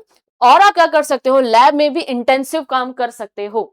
यस, तो intensive laboratory studies are carried out. तो बहुत सारे जो इंटेंसिव हम यहाँ पर वर्क करते हैं, intensive field studies are also carried out. तो फील्ड स्टडी जाओ, लैब में जाओ, ये सब कुछ आपको हेल्प किसमें करते हैं, आइडेंटिफिकेशन में, क्लासिफिकेशन में। This form strong bases for the meaningful use of collected data. तो मान के लो आपको बहुत बायोडाइवर्सिटी देखने को मिल रही है, तो आपको पता होना चाहिए ना कि उसका क्या रिलेशनशिप है लिविंग का नॉन लिविंग के साथ, है ना। ऑर्गेनिज्म क्या बनाते हैं और उसका वो क्या यूज करते हैं, है ना। पर्टिकुलर आपके अबायोटिक फैक्टर्स का, उनके बीच का क्या रिश्ता है, ठीक है। और डिफरेंट लिविंग ऑर्गेनिज्म कैसे एक दूसरे के साथ रहते हैं। कभी कभी हमें ऐसा कुछ नेचर में देखने को मिलता है रिश्ता, जो ऐसा लगता है कि हो ही नहीं सकता, ऐसे भी रिश्ते देखने को मिलते हैं। तो ये कैसे देखने को मिलेगा? क्या घर बैठे मुझे सपने आएंगे? हाँ, डिस्कवरी में, बीबीसी अर्थ में, और हिस्ट्री टीवी 18, और ऐसे बहुत सारे एनिमल प्लेनेट हम लोग चैनल देखते थे। हाँ, तो ये इस चीज में मुझे समझ में आता है कि इंटरेस्ट है। इंटरेस्ट कैसे आ रहा है भाई, क्या रिश्ता है रे, पॉपुलेशन क्यों बढ़ रही है, लिविंग नॉन लिविंग में क्या रिश्ता है, ठीक है, हर एक चीज जो हम लोगों को समझने के लिए चाहिए, ठीक है। तो ये प्रॉपर है। और हम यहाँ पे क्या करते हैं, इंटेंसिव लेबोरेटरी स्टडीज कैरी करते हैं, इंटेंसिव फील्ड स्टडीज करते हैं, और ये स्टडी हमें आइडेंटिफिकेशन, क्लासिफिकेशन और बाकी सारी चीजों पे हेल्प करती है। तो आप लैब में जाओ, फील्ड में जाओ, नए नए ऑर्गेनिज्म को देखो, अपना टेक्सोनॉमिकल नॉलेज बढ़ाओ कि मुझे कोई चीज दिख रहा है, अब सामने मुझे प्लांट दिख रहा है, तो मैं क्या बोलूंगी, मैं इसको कहाँ पे डालूंगी, किंगडम प्लांटे में डालूंगी ना। तो जितना तुम देखोगे उतना तुम्हारा नॉलेज बढ़ेगा, ठीक है।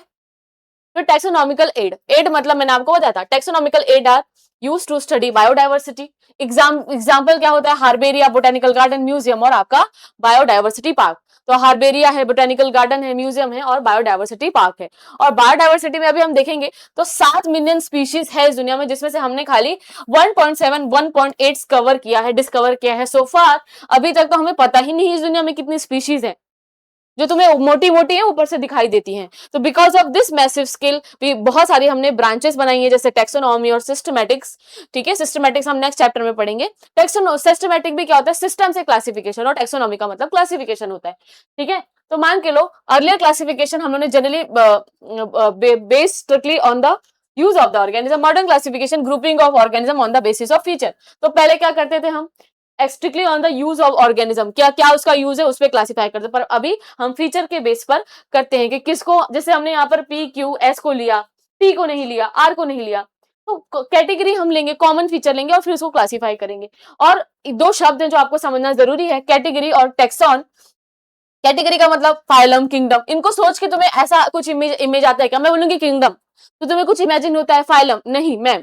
पर मैं जब टेक्सॉन बोलती हूँ, जब मैं बोलती हूँ कि मैमल, ठीक है, मैं बोलती हूँ मैंगो, मैं बोलती हूँ डॉग, तो जब मैं किस टेक्सॉन मतलब एक स्पेसिफिक आइडेंटिटी होगी। तो याद रखो कैटेगरी टर्म आएगा तो याद रखना हम फाइलम, क्लास और किंगडम की बात करेंगे, और ये हमें सेकंड चैप्टर में बहुत काम आएगा। अब इंसेक्टा, आर्थ्रोपोडा, एनिमेलिया सोचती हूँ तो आर्थ्रोपोडा बोल लो तो आपने को ये ग्रुप याद आता है ना, 10th में भी आपने आर्थ्रोपोडा पढ़ा था, जॉइंट लेग, बटरफ्लाई का एग्जाम्पल है ना, ये सारी चीजें। इंसेक्टा, इंसेक्ट आएंगे इसमें, फिर एनिमेलिया, ये सारी चीजें से कुछ कुछ आइडेंटिफाई होता है ना। तो ऑल टेक्सॉन आर कैटेगरीज, मतलब टेक्सॉन स्पेसिफिक आइडेंटिटी होती है, ठीक है। तो जस्ट ये कुछ चीजें हैं, और बाकी मैंने आपको बता दिया है कि आप कभी भी जंगल में जाओ, जैसे मुझे थोड़ा बर्डिंग अच्छी लगती है, मतलब मुझे नेचर का फोटोग्राफ लेना बहुत पसंद है, मैं बहुत करती थी, पर अभी थोड़ा कम है क्योंकि अभी तुम्हारी जिम्मेदारी है मैम के ऊपर। तो प्लांट्स को, फ्लावर्स को देख के अगर आपको कल ऐसा ही कोई नया ऑर्गेनिज्म दिखता है तो आपको पता होगा कि ऐसा तो मैंने कभी किया था, या मैंने कहीं तो देखा है, किसी बुक में देखा है, मैंने टीवी में देखा है, कहीं तो देखा होगा। और फिर तुम बोलोगे यार मैम ये प्लांट ना मेरे को दिखा एकदम मैंगो जैसा है, पर मैंगो नहीं है ये मैं बोल सकता हूँ क्योंकि लीफ थोड़ी सी अलग थी, पर मैम फ्रूट तो एकदम मैंगो जैसा ही था, टेस्ट भी किया थोड़ा बहुत उसके जैसा ही था। तो हमें पता चलेगा कि ये मैंगो से कुछ अलग स्पीशीज बन गई है क्या, क्या है ये सारी चीजें करना हमें पड़ती हैं। तो याद रखो अगर तुम कभी भी जंगल में जाओगे तो कलेक्शन करोगे, स्पेसिमेन लोगे, ठीक है। स्पेसिमेन कुछ भी हो सकता है, अब तुम डायनासोर का पैर है उसका निशान ले आओ, फॉसिल ले आओ, कुछ भी ले आओ, स्पेसिमेन मतलब उस ऑर्गेनिज्म का हम कैरेक्टराइजेशन करेंगे, आइडेंटिफाई करेंगे, क्लासिफाई करेंगे और उसका नाम रख देंगे। ये मैं आपको पहले से समझा चुकी हूँ। और चैप्टर में हम क्योंकि यहाँ टेक्सोनॉमी की बात हो गई तो मैं सिस्टमैटिक्स की भी बात कर दूंगी। यहाँ पर मतलब है सिस्टमैटिक अरेंजमेंट की, बुक की जगह पर बुक, क्लोथ की जगह पर क्लोथ और चार्जर की जगह पर चार्जर रहेगा। यस, और ये सिस्टम हमारे कार्ल लिनियस ने दिया था जो हमारे फादर ऑफ टेक्सोनॉमी है। जैसे जेनेटिक्स के फादर कौन है, मेंडल, वैसे इनके कौन है, Linnaeus, the proper arrange of a taxon. तो ये हम पढ़ेंगे और जनरली हम देखेंगे सेकंड चैप्टर में भी कि हम ये जो बायोडायवर्सिटी का क्लासिफिकेशन करते हैं वो कैसे करते हैं। अब एम्फीबियन आगे रेप्टाइल बने, कुछ रेप्टाइल बर्ड बन गए, कुछ मैमल बन गए। तो हमारा जैसे हम बंदर से बने हैं तो हम सबका कहीं ना कहीं रिश्ता है। तो जनरली हम देखेंगे कि क्लासिफिकेशन हम किस बेस पर करते हैं, इस बेस पर भी करते हैं कि कौन कहां से आया है। इसको फाइलोजेनेटिक रिलेशनशिप भी कहते हैं। अब टेक्सोनॉमिकल एड में हमने क्या पढ़ा है, देखो क्या क्या पढ़ना है हमें। हार्बेरिया, बोटेनिकल गार्डन, म्यूजियम। तो अब हम सबसे पहले पढ़ेंगे हार्बेरियम। अब ये जो आपका हार्बेरियम है, ठीक है, हार्बेरियम होता क्या है बेटा, मैंने भी हार्बेरियम बनाया है, इसकी इमेज देख लो, ये मैंने हार्बेरियम बनाया, थोड़े और प्रॉपर हो सकते थे, आप भी डिजिटल हार्बेरियम बना सकते हो। अब तो ऐसा हो गया कि आप प्लांट को लिया आपने, फोटो ले लो, ठीक है, और ये डिजिटल हार्बेरियम बन जाते हैं। ठीक है, ये आप हार्बेरियम देख रहे हो। अब हार्बेरियम क्यों करना है मैम, ये क्या है, क्यों है, किस लिए है, क्यों करते हैं? तो हार्बेरियम में क्या होता है, आपको बेटा जैसे मान के लो आपने एक पर्टिकुलर पेपर लिया, एक पर्टिकुलर साइज का लेना होता है, वो पर्टिकुलर साइज का पेपर लिया, उसके बाद उस पर प्लांट रखा, और आपको ध्यान देना है कि जब वो प्लांट आप तोड़ोगे तो उसके पास फ्लावर भी होना चाहिए, रूट, सारे पार्ट होने चाहिए। और क्या करना है, आपको उसको प्रेस कर देना है, जो नॉर्मल हार्बेरियम बनाते हैं। ठीक है, चीजें डालनी है, ड्राई करना है, और एक हार्बेरियम बनाना है, जैसे ये और ये आपको दिखाई दे रहा है। तो ये आप हार्बेरियम बना सकते हो। अब हार्बेरियम बनाने से क्या होता है, अब मान के लो तुम्हारा शौक है कि ऐसे प्लांट का हार्बेरियम बनाना है, पेपर लेना है, प्लांट लगाना है, लिखना है कब निकाला था, क्या है नाम, कॉमन नेम क्या है, साइंटिफिक नेम है, कब निकाला था, कहाँ निकाला था, कैसे निकाला था, बना दो। और बनाने के बाद क्या होगा, बना दोगे तो तुम्हें पता होगा मैम ये मैंने ना पहले इसका किया था, इसका ये प्लांट का किया था, रोज का, फिर मैंने पीपल का किया, मैंने इसका किया, बहुत सारे प्लांट्स आपने कर लिए। तो जितने का आप हार्बेरियम बनाओगे उतना क्या होगा, आपको नॉलेज आएगा कि ये प्लांट कौन सा है, ये प्लांट कौन सा है। तो ये क्या हेल्प नहीं करेगा टेक्सोनॉमी में? यस, ये हेल्प करेगा टेक्सोनॉमी में, क्लासिफिकेशन में हेल्प करेगा ना। कैसे? क्योंकि जितने हार्बेरियम तुम बनाओगे उतना ज्यादा तुम्हें प्लांट का नाम पता होगा, और जितना ज्यादा तुम्हें प्लांट का नाम पता होगा उतना ज्यादा क्या होगा, तुम चीजें बता लोगे। यस और नो, यस और नो। देखो मैंने भी बनाया है, अब जब मैंने हार्बेरियम बनाया है दैट इज वाई मुझे भी पता है। यस, मुझे भी पता है।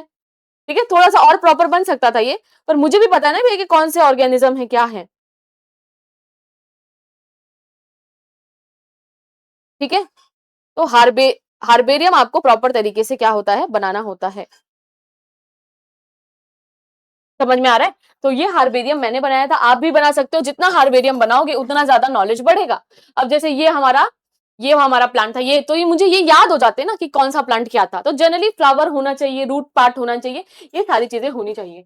तो देखो, the word herbarium plural herbaria was coined by Peter de Tournefort, ये है हमारे साइंटिस्ट, तो इन्होंने पहली बार ये वर्ड दिया था। It was mention in the book of elements, और ये बुक में हमें बताया गया है। The art of preparing herbarium was initiated by Italian taxonomist. अच्छा, ये लुका घिनी ये है, ठीक है, ये नहीं है, सॉरी, इन्होंने नाम दिया था पिटोन दे ट्रूनफोर्ट, बहुत टफ नाम है। और जो ये herbarium, the art of preparing herbarium was Italian scientist, ये हमारे लुका घिनी है। लुका घिनी, इनके बारे में हमने आगे कहीं लिखा भी है। Yes, Luca Guinea, the first botanical garden in the world was established in 1543, मतलब सोचो 1500 इससे चल रहा है ये। It was established by Professor Luca Guinea 1490 से 1556। Luca Guinea है हमारे। It is located at the Pisa, Italy. The botanist garden at Kew, England is famous for more than 30,000 preserved plant specimen है। तो 1543 समझ रहे हो, 1543, 1900 में तो हमारा सब कंट्री में ये हुआ था, वो हुआ था, है ना, पाकिस्तान, इंडिया, ये सब बना। और ये कब की बात है? और लुका गिनी भाई साहब ने पहला हार्बेरियम बनाया। ठीक है, प्रोफेसर लुका ने। इट वाज एस्टेब्लिश्ड बाय पीसा, इटली में ये लोकेटेड था। और बॉटनिस्ट गार्डन, जो हमारा था बॉटनिस्ट गार्डन है क्यू, इंग्लैंड में फेमस हो, वहां पे 30,000 से ज्यादा ऐसे हार्बेरियम है, और more than 7 million herbarium specimen है, हार्बेरिया। ठीक है ना, तो ऐसे बड़े बड़े कमरे होते हैं, बड़े बड़े रूम्स होते हैं, वहां पे ऐसे पूरे प्रॉपर हार्बेरियम रखे होते हैं। ठीक है, तो जो हमारे लुका घिनी इटालियन टेक्सोनॉमी से, उन्होंने बताया था। नाम किसने दिया था आपको पता होना चाहिए, पिटन, पिटन, पिटन दे ट्रूनफोर्ट, फोर्ट में जाके पीटूंगी, पिटन दे, उन्होंने ये नाम दिया था। ठीक है, और वही मुझे लगा ये तो लुका घिनी जैसा दिख रहा है, मैं वो नाम क्यों बोल रही हूँ। तो लुका घिनी भाई साहब ये थे जिन्होंने पहली बार art of preparing herbarium was initiated, इन्होंने किया था।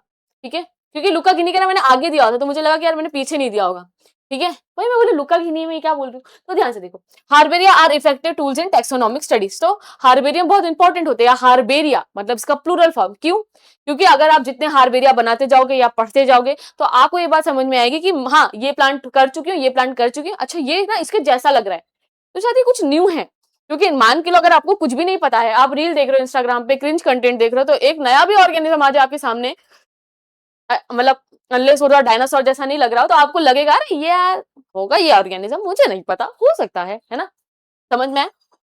Herbarium is a dried plant specimen, और यहाँ पे सारे डेड प्लांट होते हैं, तो ये ड्राई होता है, इसको प्रॉपर तरीके से ड्राई देके केमिकल लगा के प्रॉपर तरीके से पेपर पर ये किया जाता है। द प्लांट स्पेसिमेन इज, जो प्लांट का स्पेसिमेन है वो पहले प्रेस करेंगे, उसको ट्रीट करेंगे हम प्रॉपर तरीके से, केमिकल से प्रेस करेंगे, और हम उनकी पर्टिकुलर स्टैंडर्ड साइज सीट होगी और उस पर हम लगा देंगे। लुका घिनी भाई, तो पर्पस क्या है कि प्लांट को तुम्हें प्रिजर्व करना है एज ए स्पेसिमेन, कल को वो प्लांट रहे ना रहे, है ना, तो तुम्हें पता होना चाहिए कि ऐसा प्लांट कभी हुआ करता था। तो ये एक तरीके से फॉसिल भी जैसे बन सकता है ना, तो ये भी एक चीज है। और ये पहचानने के लिए कि अगर मेरे पास हर्बेरियम है, मुझे पता है मेरे पास क्या है। अब जैसे मैंने जितनी भी आज तक फोटोज ली हैं बर्ड्स की, तो मुझे पता होगा ना मैंने ये बर्ड्स देखी है। तो फोटो लेने से, हार्बेरियम बनाने से आपका आइडेंटिफिकेशन बढ़ता है, मतलब आपको टेक्सोनॉमी में हेल्प होती है। देखो टेक्सोनॉमी में चीजें क्या होती है, आइडेंटिफाई करो, क्लासिफाई करो, नॉमेनक्लेचर करो। तो टेक्सोनॉमी कब बढ़ेगी, जब आइडेंटिफाई करना आएगा, पता होगा कि ये क्या है। और जैसे ही मान के लो, if the following information is recorded, आपको ऐसी शीट लेनी है और मेक श्योर करना है कि प्लांट के रिप्रोडक्टिव स्ट्रक्चर भी आए, सारी चीजें आए। फिर यहाँ पर आप एक ये बनाओगे नीचे, तो यहाँ पर आप अपना नाम लिखोगे, कब लिया था ये लिखोगे, साइंटिफिक नेम लिखोगे। तो the following information is recorded, date of collection, ये प्लांट कब लिया था, कौन सी प्लेस से लिया था, डिटेल क्लासिफिकेशन लोगे, ठीक है। Ecological particular character of plant भी लिख सकते हो। तो आप बहुत सारी चीजें लिख सकते हो, है ना। जैसे यहाँ पर आप देख रहे हो, एडिशनल इन्फॉर्मेशन में आप लोकल नेम लिख सकते हो, कलेक्टर का नाम लिख सकते हो। यहाँ पे देख रहे हो ये सारी चीजें, यहाँ पर हार्बेरियम एंट्री, ठीक है, आप ले सकते हो। This is information written at the lower right, और कहाँ लिखना है, एकदम लोअर राइट पर लिखना है of the sheet. This information is called label, और इस इन्फॉर्मेशन को आप लेबल कहते हो। यस, ये सारी चीजें यहाँ पर आपको देखने को मिलती हैं। क्या यहाँ तक चीजें आपको समझ गई है बच्चों? ठीक है, यहाँ तक आपको चीजें समझ गई हैं? मुझे प्लीज कमेंट सेक्शन में आप बता सकते हो यस, क्या चीजें यहाँ पर आपको समझ गई हैं?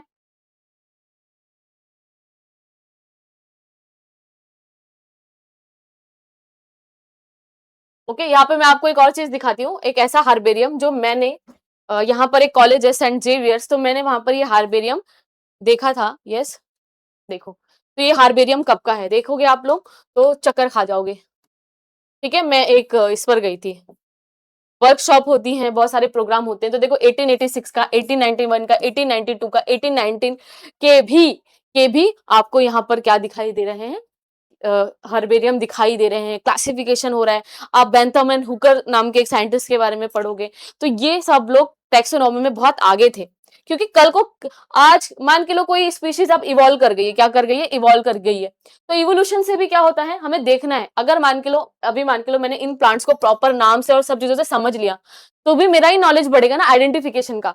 तो याद रखो, चाहे वो बोटेनिकल गार्डन हो, चाहे वो हार्बेरियम हो, वो आपके टेक्सोनॉमी की दिमाग को बढ़ाएंगे, यानी कि तुम्हें आइडेंटिफाई करना आएगा चीजों को, और जो चीज आइडेंटिफाई हो जाती है वो क्लासिफाई हो जाती है। अब मेरे को पता होना चाहिए ना कि ये क्या है, फिजिक्स की बुक है तो अच्छा, इसको फिजिक्स के इस पर रखूंगी। पहले समझो तो वो फिजिक्स है, पहले पढ़ना तो आवे।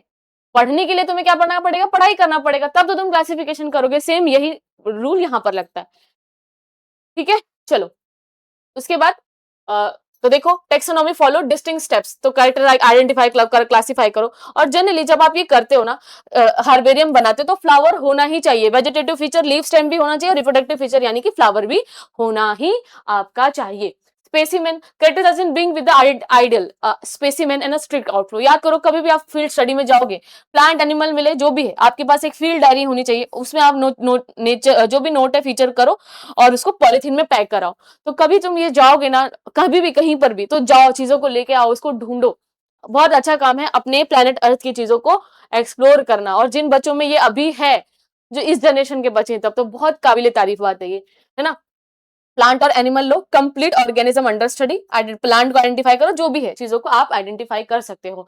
और डिस्क्रिप्शन भी देना होता है, जैसे कि feature are noted down in semi technical term. जैसे मान के लो ये लीफ है और इसका जो वेन्स है वो ऐसा है, तो ये कौन सा वेनेशन है, पैरेलल वेनेशन है। अगर वो ऐसा है, ध्यान से देखो, ऐसा वेनेशन है तो वो रेटिकुलेट वेनेशन है, ठीक है। तो features are noted down in semi technical scientific term, identification done with the help of already discovered specimen. आप कोई आपके पास फोटोग्राफ है, कुछ भी है, आपको जो भी मिला, मान के लो अगर आपको ऐसी लाइन दिख रही तो लिख दो कि वो पैरेलल वेनेशन है, ऐसी लाइन लिख दो तो लिख दो रेटिकुलेट है, और ऐसा 5 ही है तो लिख दो कि पेंटामेरस है। डन, ऐसे लिख दो तो मालूम पड़ जाएगा पेंटामेरस से करके, ठीक है। उसके बाद ये जो टैक्सोनॉमिकल एड है, लिविंग अगर ऑर्गेनिज्म का आपको करना है तो बोटेनिकल गार्डन और जूलॉजिकल पार्क में आप ये कर लोगे। उसके बाद आपको डेड ऑर्गेनिज्म को देखना है तो आपको म्यूजियम और हार्बेरियम देखना पड़ेगा। उसके बाद आपको इन्फॉर्मेशन स्टोर करना है, तो हमारे पास बहुत सारी डॉक्यूमेंट भी होती है। अब इस चैप्टर में आप पढ़ोगे कि फ्लोरा, मैनुअल, ये सब क्या है, बुक्स हैं। तो ऑर्गेनिज्म को पहचानने के लिए बहुत सारी चीजें होती है। लिविंग स्पेसिमेन भी होता है, कहां पर, बोटेनिकल गार्डन में और जूलॉजिकल पार्क में। आप जाओ वहां पर आप जाओ और देखो कि वहां पर लिविंग ऑर्गेनिज्म रह रहे हैं, बोटेनिकल गार्डन, जूलॉजिकल पार्क, इससे जाते रहने का। फिर डेड ऑर्गेनिज्म होते हैं हमारे, हार्बेरियम और म्यूजियम में। अब हार्बेरियम में हमने देखा डेड प्लांट है, फिर की फ्लोरा मैनुअल, बहुत सारी बुक्स होती है। जैसे हम जब मैं पढ़ती थी तो हमारे एग्जाम में क्या होता था, प्लांट्स लेके आते थे और हमारे पास बुक्स होती थी, फ्लोरा ऑफ महाराष्ट्र। तो जितने भी प्लांट होंगे ना, फ्लोरा, जितने भी प्लांट होंगे महाराष्ट्र के, वो सारे उस बुक में मेंशन जरूर होते हैं।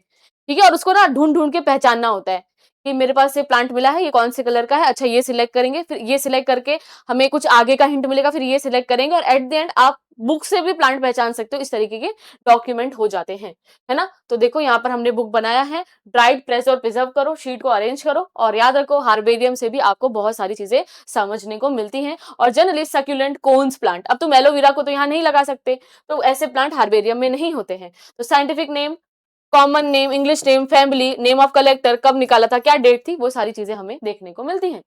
यस। अब यहाँ पर एक टेबल है, कंजर्वेशन ऑफ बायोडाइवर्सिटी। तो हमें पहले वो पढ़ना है कि हमें बायोडाइवर्सिटी को कंजर्व क्यों करना है, क्योंकि biodiversity is a degree of variation life form in ecosystem. तो बायोडाइवर्सिटी का मतलब क्या है कि इस दुनिया में जितने भी लिविंग ऑर्गेनिज्म है, जितने भी वेरिएशन है इकोसिस्टम में, लिविंग ऑर्गेनिज्म है, उनमें बहुत सारे वेरिएशन है, वही बायो की डाइवर्सिटी है ना। तो biodiversity essential for maintaining ecological stability. अब सोचो तुम फूड चेन में प्लांट ही गायब हो जाए तो पूरा, अगर सोचो प्लांट इस दुनिया से गायब हो जाए तो हम सब मर जाएंगे। ठीक है, तो ये चीजें हमें नहीं करनी है। या मान के लो किसी जंगल में शेर गायब हो गए, लायन, लेपर्ड, सब जो कॉम्प्लेक्स, जो सबसे हायर इस पर होते हैं फूड चेन पे, कार्निवोर्स, वो सब गायब हो गए। हार्बीवोर्स बढ़ जाएंगे जो प्लांट को खाते हैं, अगर वो बढ़ गए तो प्लांट खत्म हो जाएंगे, और जिस दिन प्लांट खत्म हो गए उस दिन एक ना एक दिन ऐसा आएगा कि हार्बीवोर भी एक टाइम पर खत्म हो जाएंगे, है ना। तो बायोडाइवर्सिटी जरूरी है, अलग ऑर्गेनिज्म रहना जरूरी है। ठीक है, the complexity and density of biodiversity indicate the health of ecosystem. और जितने लिविंग ऑर्गेनिज्म होंगे हम बोलेंगे हमारा बायोडाइवर्सिटी, हमारा इकोसिस्टम उतना हेल्दी है। समझ में आ रहा है। अब जैसे किसी जंगल में ज्यादा से ज्यादा अलग अलग प्लांट मिलेंगे, जैसे वेस्टर्न घाट जो हमारे महाराष्ट्र वाला रीजन है, और जो साउथ वाला ईस्टर्न घाट है, उससे ज्यादा हमारे यहाँ पर बायोडाइवर्सिटी है। यानी western Ghat is more healthier than eastern Ghat. अगर अब कोई इसको मारेगा तो अलग बात है। फिर population explosion has caused rapid loss of biodiversity. और जैसे पॉपुलेशन बढ़ रही है, अब जहां पर मैं रहती हूँ यहाँ पे बहुत सालों पहले यहाँ पर खेत हुआ करते थे, समझ में आया। अब जनसंख्या बढ़ेगी, और ये भी तो आप बोल नहीं सकते कि आप घर पे मत रहो, पर ज्यादा घर मत बनाओ, 50 घर बना रहे हो प्रॉपर्टी रियल स्टेट पर, तो ये किस पर असर आएगा, इस पर नेचर पे असर आएगा। Over explosion of natural resources also resulted in alarming biodiversity loss. तो ज्यादा आप चीजों को यूज कर रहे हो, पेट्रोल ज्यादा यूज कर रहे हो, पेड़ ज्यादा काट ले रहे हो, जो भी करोगे इससे क्या होगा, बायोडाइवर्सिटी लॉस से ऐसी कंडीशन बनेगी जो तुम झेल नहीं पाओगे। और कंजर्वेशन क्यों करना है, ताकि बायोडाइवर्सिटी का लॉस ज्यादा नहीं हो। इतना एक्सटेंशन हो रहा है ना जितना पहले के एक्सटेंशन में नहीं होता था। ठीक है, stop biodiversity dot reverse biodiversity loss. और conservation organism in natural habitat is called in situ conservation. जैसे मान के लो अगर तुम, जो पेंगुइन है उनको अंटार्कटिका रीजन या जहां पर भी रहते हैं उन्हीं जगह पर उनको प्रोटेक्ट करोगे, है ना, तो वो क्या होगा, इन सिटू कंजर्वेशन। अब हमने क्या किया, रानी बाग में भी कुछ हम पेंगुइन लेके आ गए मुंबई के, तो वो एक्स सिटू कंजर्वेशन होगा। ठीक है, और loss of biodiversity is important क्यों है, मतलब क्यों आपको नहीं करने देना है, क्योंकि ये मोरल और एथिकल इशू है। अगर आपको भी घर रहने को दिया है तो आपको भी है, आपको कोई आपके घर से निकालेगा आपको अच्छा लगेगा क्या, नहीं। Human share the earth with many other organism. और ह्यूमन क्या करते हैं, शेयर करते हैं अर्थ, और हम सब, मतलब हम खुद के रहने के इंतजाम के लिए बाकी लोगों को घर से खाली कर देते हैं। It is not good. Human have no right to harm them. कोई भी किसी को हार्म नहीं कर सकता है। बायोडाइवर्सिटी मेन इकोसिस्टम ये स्टेबिलिटी, और बायोडाइवर्सिटी से क्या होता है, इकोसिस्टम की स्टेबिलिटी मेंटेन रहती है। और loss of even one variety of organism can affect entire ecosystem. और एक भी ऑर्गेनिज्म के ना रहने से पूरे इकोसिस्टम को गड़बड़ फील हो सकती है। अचानक से आपके रीजन के प्लांट्स कम हो जाए तो आपको फिर पता चल जाएगा मैं क्या बोल रही हूँ। अब उसके बाद बेटा बोटेनिकल गार्डन है। बोटेनिकल गार्डन मतलब कि जनरली कॉलेजेस में होते हैं बोटेनिकल गार्डन, और आपने आसपास देखे होंगे, कोलकाता में एक बोटेनिकल बहुत फेमस गार्डन है। तो बहुत सारे बोटेनिकल गार्डन का मतलब जहां पर प्लांट हो और उनका वहां पे पट्टी ऐसे पट्टी बनी हो, मतलब एक ऐसा स्ट्रक्चर हो जहां पे उनका नाम लिखा हो, है ना। तो botanical garden are place where living plant of different varieties are grown. और हम लोग अलग अलग वेराइटी के प्लांट वहां पर ग्रोन करते हैं। This plant collected from different part of the world. और बोटेनिकल गार्डन में सिर्फ उसी जगह के प्लांट नहीं मिलेंगे, बहुत सारे ऐसे प्लांट भी मिलेंगे। जैसे मान के लो कोई प्लांट कहीं अच्छे से जिंदा नहीं रह पा रहा था, तो हम उसको बोटेनिकल गार्डन में अच्छी कंडीशन देंगे और उसको ग्रो करवाएंगे। Plant are grown in a scientific and systematic manner. और साइंटिफिक मैनर से होगा, ये नॉर्मल आपके गार्डन जैसा नहीं है। आप बोलोगे मैम मेरे इधर भी गार्डन है, पर वो बोटेनिकल गार्डन नहीं होता। अच्छा, बोटेनिकल गार्डन टेक्सोनॉमिकल एड क्यों है, इसको टेक्सोनॉमी में हेल्प क्यों करेंगे? अरे जब तू जाएगा बोटेनिकल गार्डन में, तू प्लांट्स को देखेगा और तुझे पहचान में आएंगे प्लांट्स, तो ही तो तू क्लासिफिकेशन करेगा, तो ही तो तू आइडेंटिफिकेशन करेगा, तभी तो तू सब कुछ कर पाएगा ना। मतलब आइडेंटिफाई किया तो क्लासिफाई किया, फिर नाम दिया, है ना। तो आपको पता होनी चाहिए ना। अब मैं बोल रही हूँ कि मेरे को एग्जाम देना है, मेरे को सिलेबस तो पता होना चाहिए। अगर आपको नए नए प्लांट्स को ढूंढना है, आपका इंटरेस्ट है और बीइंग अ बायोलॉजिस्ट वो होना ही चाहिए, मुझे भी है, आपको भी होगा अगर आप ट्रू बायोलॉजी पगलू हो। तो साइंटिफिक और सिस्टमैटिक मैनर में plant are grown in a scientific, और याद रखो वहां के प्लांट्स में पूरा लेबल लगा होता है, लेबल में लिखा होता है कि भैया उसका लोकल नेम और साइंटिफिक नेम क्या है। Plant are maintain in vivo, living natural condition, ठीक है, लिविंग नॉर्मल कंडीशन में रखेंगे, और हर प्लांट लेबल होगा, ये बात है, इसलिए आपका गार्डन और ये गार्डन अलग होता है, ठीक है। ये देखो, ये ग्रेड बनियान ट्री, तो ये सारी चीजें हैं। The label board display the scientific name of the plant, the common name of the plant, दोनों आपके प्लांट यहाँ पर होंगे। तो botanical garden sanctuary of living organism, sanctuaries for living और प्लांट स्पेसिमेन, पूरी प्रॉपर जगह पर वो प्लांट होंगे। Where live plant specimen different habitat from different habitat belong to university, college और गवर्नमेंट में हमें देखने को मिलता है। साइंटिफिक नेम और फैमिली नेम होगा इनके लेबल पर। क्यों इनको करना है भाई? जितना प्लांट देखूंगी उतना ज्यादा आइडेंटिफाई कर पाऊंगी। कल को जंगल में गई, कुछ नया प्लांट मिला, आइडेंटिफिकेशन हो जाएगा, एक्स टू कंजर्वेशन हो जाएगा। और कभी कभी हम क्या करते हैं, मान के लो कोई प्लांट महाराष्ट्र के, जैसे मान के लो हाँ मान के लो छत्रपति संभाजी नगर में कोई प्लांट अच्छे से नहीं रह पा रहा है, तो हमने क्या किया, उसको यहाँ ले आए, ठीक है। मुंबई में एक बोटेनिकल गार्डन है, वहां पे ग्रो करने लग रहे हैं, या गुजरात में हमने भेज दिया वहां से, है ना। तो कंजर्व करोगे, ग्रो करोगे रेयर स्पीशीज को। तो आपको पता होना चाहिए कि लार्जेस्ट बोटेनिकल गार्डन हमारा क्यों लंदन में है, इंडियन बोटेनिकल गार्डन हमारा लार्जेस्ट कोलकाता में है। तो जितने भी बच्चे कोलकाता गए हैं तो वहां घूमने गए होंगे। National botanical research institute Lucknow में भी आपको देखने को मिलेगा, ये पता होना चाहिए हाँ, क्योंकि हम बार बार पढ़ते हैं। लंदन वाला क्यू वाला सबसे लार्जेस्ट बोटेनिकल गार्डन है, वहां पे बहुत सारे आपको ये देखने को मिल जाएंगे। उसके बाद हम पढ़ेंगे म्यूजियम के बारे में। अब आप बोलोगे मैम म्यूजियम किस काम का है यार? आपने कभी ना कभी हम म्यूजियम गए होंगे, वहां पे आपने देखा होगा कि जो ऑर्गेनिज्म होते हैं, जैसे ये भी आपको दिखेंगे, पर ये डेड ऑर्गेनिज्म है, ये रियल भालू नहीं है, या रियल आपको आउल उल्लू नहीं दिखता, ये स्टफ्ड होते हैं। जैसे आपके घर पे ये होती है ना, तकिया होती है, पिलो होती है, उसमें कैसे सब चीजें स्टफ्ड होती है, लाइक दैट ओनली वहां यहाँ पे जो डेड ऑर्गेनिज्म है उनके अंदर क्या चीजें होंगी, स्टफ्ड सारी चीजें होंगी। तो museum are place where preserve plant and animal species are specimen are kept. तो म्यूजियम क्या है? एक ऐसी जगह जहां पर प्लांट और स्पेसिमन रखे होते हैं, और वो ऐसे भी रखे होते हैं। अभी आप बायोलॉजी की लैब में जाओगे ना, तो अलग सी बात आती है लैब्स में बायोलॉजी में। क्यों? क्योंकि हम फॉर्मेल्डिहाइड के अंदर, किसके अंदर बेटा? फॉर्मेल्डिहाइड के अंदर ये लिविंग ऑर्गेनिज्म को रखते हैं। क्यों? आइडेंटिफिकेशन के लिए, है ना। वापस वही है। अब तुम बैट को तो ऐसे देख नहीं सकते हो, अरे बैट को देखता हूँ, चमगादड़ को, तो जब भी मैं भी बच्चों को प्रैक्टिकल्स कराती हूँ, बैट दिखने में अजीब लगता है, पर हाँ देखा मैंने, ठीक है। और सांप देख रहे हो, अलग अलग चीजें देख रहे हो, फिश देख रहे हो, तो उससे आइडेंटिफिकेशन बढ़ेगा। और टेक्सोनॉमी में क्या चाहिए? क्लासिफिकेशन करना है, तो ये हेल्प करेगा ना। तो जितने भी मैं ऑर्गेनिज्म देख पाऊंगी तो मुझे पता चलेगा ना, अच्छा ऐसा दिखता है तू, ऐसा दिखता है तू। मैं कॉलेज में और पापा के घर वालों के साथ गई हूँ, अच्छा रैबिट ऐसा दिखता है, मोर में ऐसा ऐसा होता है। तो और ऑर्गेनिज्म को क्लोज तरीके से आप पहचान सकते हो। Plant and animal specimen are preserve in formalin 10-2% formaldehyde in the transparent jar. तो जार ट्रांसपेरेंट होंगे, फॉर्मुलिन या फॉर्मेल्डिहाइड होगा 10-40% और इसके अंदर भरा होगा, इसलिए बास आती है। प्रॉपरली लेबल होते हैं और सील्ड भी होते हैं, और मरे हुए होते हैं, तो डरने की बात कोई नहीं है। Larger animal like bird and mammals are preserve by stuffing. अब लार्ज एनिमल को तो आप नहीं रख सकते बड़े से जार में, तो आप क्या करोगे, उनके अंदर का सारा मांस मटेरियल जितना भी अंदर आपको जो भी है सब बाहर निकाल लेंगे, जो भी उनके अंदर है सारे ऑर्गन बिर्गन, और उनके अंदर स्टफ्ड उनको कर देंगे, है ना, ताकि हमें उनके आउटर स्ट्रक्चर से हम उनको पहचान सके मॉर्फोलॉजिकली, बाहर बाहर से, ठीक है। This method of preservation is called taxidermy. ये याद रखो, ऐसे मेथड को हम क्या कहते हैं? टैक्सीडर्मी, कोई भूलेगा नहीं। Dried specimen also stored in museum, और ड्राइड स्पेसिमेन भी होते हैं, हम 20 को मैं आगे पढ़ाऊंगी, उसको भी हम प्रिजर्व करते हैं। और म्यूजियम के पास और क्या क्या होता है? एनिमल के स्केलेटन होते हैं, इंसेक्ट बॉस होते हैं, शेल्स होते हैं, बहुत कुछ होता है, दिख रहा है बहुत कुछ यहाँ पे दिखता है। और biological museum in education institute serve as a reference hubs for biodiversity studies. और जूस तो जू पर, म्यूजियम पर हम लोग हमेशा जाते हैं। बोटेनिकल गार्डन में काम गए होगे, पर जू या आप यहाँ पर जू में और म्यूजियम में फॉर श्योर गए होगे, तो अलग अलग ऑर्गेनिज्म होगा। हमारी जूलॉजी की लैब थी जब मैं पढ़ती थी, तो वहां पे ना एक आउल रहता था, और उसकी पूरी वो पूरा पूरा पूरा एकदम प्रॉपर स्ट्रक्चर दिखाई देता था, एकदम स्टफ्ड था वो, वहां पे वो आउल मुझे से याद है, तो आउल वहां पर था, ठीक है। Museum preserve plant and animal that can not be pressed into seed. तो म्यूजियम में अब जो प्लांट है ना वो भी स्टफ्ड रहेंगे, और वो स्टफ नहीं रहेंगे, सॉरी, वो प्लांट आप लोगे जो आप, जैसे आप सर्कुलेंट प्लांट एलोवेरा को थोड़ी आप इस पर लगा सकते हो पेज पर।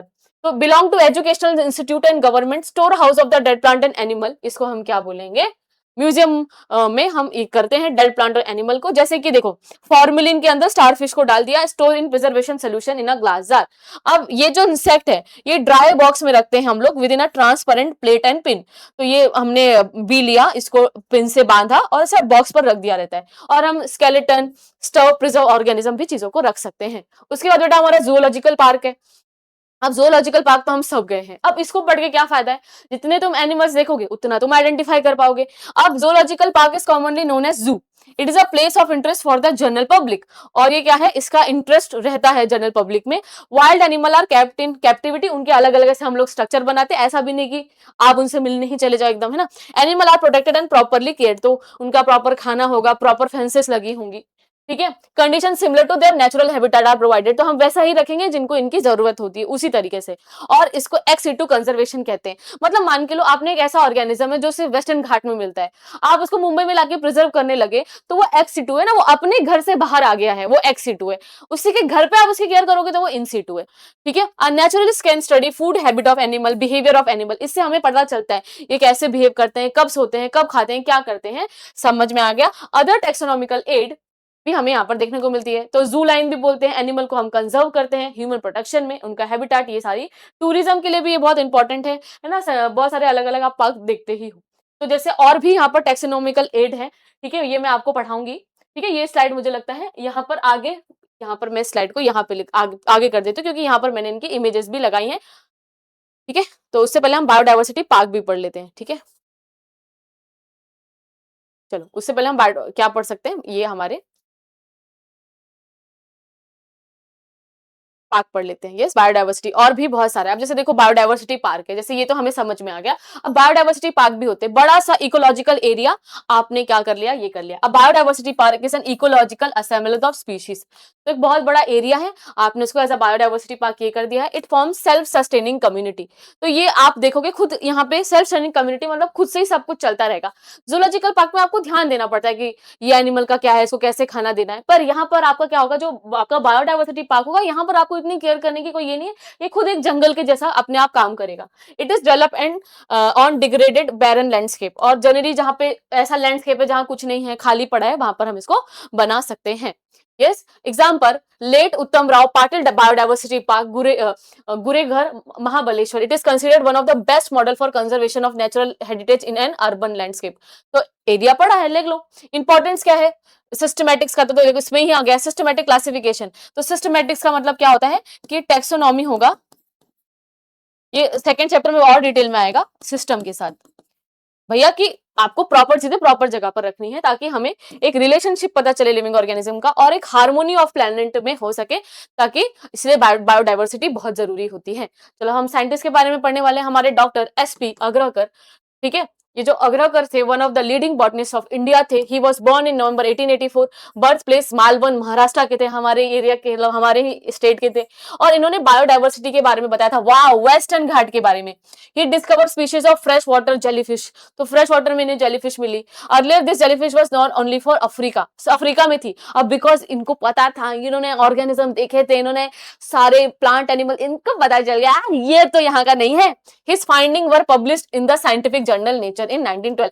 भैया साइंटिफिक जर्नल जो नेचर है ना, ये सपना होता है साइंटिस्ट का कि इस पर इनका पेपर आ जाए। मान के तुमने अपने घर के आसपास रिसर्च की हो और चाहते हो कि साइंटिस्ट लोग इसको देखे, तो एक पर्टिकुलर ये होती है जर्नल होती है, सब पेपर देते हैं, और जिसका पेपर सिलेक्ट होता है भाई पब्लिश, मतलब जीवन सफल हो जाए, इस तरीके की बात होती है। Doctor Anna superintendent of the Indian museum Kolkata help, उन्होंने इनकी हेल्प भी की थी। तो आपको क्या करना है, कलेक्शन करना है, उसको प्रिजर्व करना है ऑफ द स्पेसिमेन, और माइक्रोस्कोप एग्जामिनेशन भी कर सकते हो। तो अग्रकर रिसर्च इंस्टीट्यूट ARI अब पुणे में है। तो कौन इसके आसपास रहता है जरूर कमेंट में बताना। Pune is named in his honour, तो एक अग्रकर रिसर्च इंस्टीट्यूट उनके ऑनर में बनाई गई। जो भी इसके आसपास रहता है कमेंट करके जरूर बताओ। अब हम लोग इस चैप्टर के लास्ट टॉपिक पर पहुंचे हैं, जहां पर हम क्या पढ़ते हैं की के बारे में। तो टैक्सोनॉमिकल की function of analytical decision trees based on the contrast. अब क्या होता है ना, जैसे प्लांट के बारे में हम पढ़ते हैं, तो एक बुक होती है, फ्लोरा नाम की एक बुक है।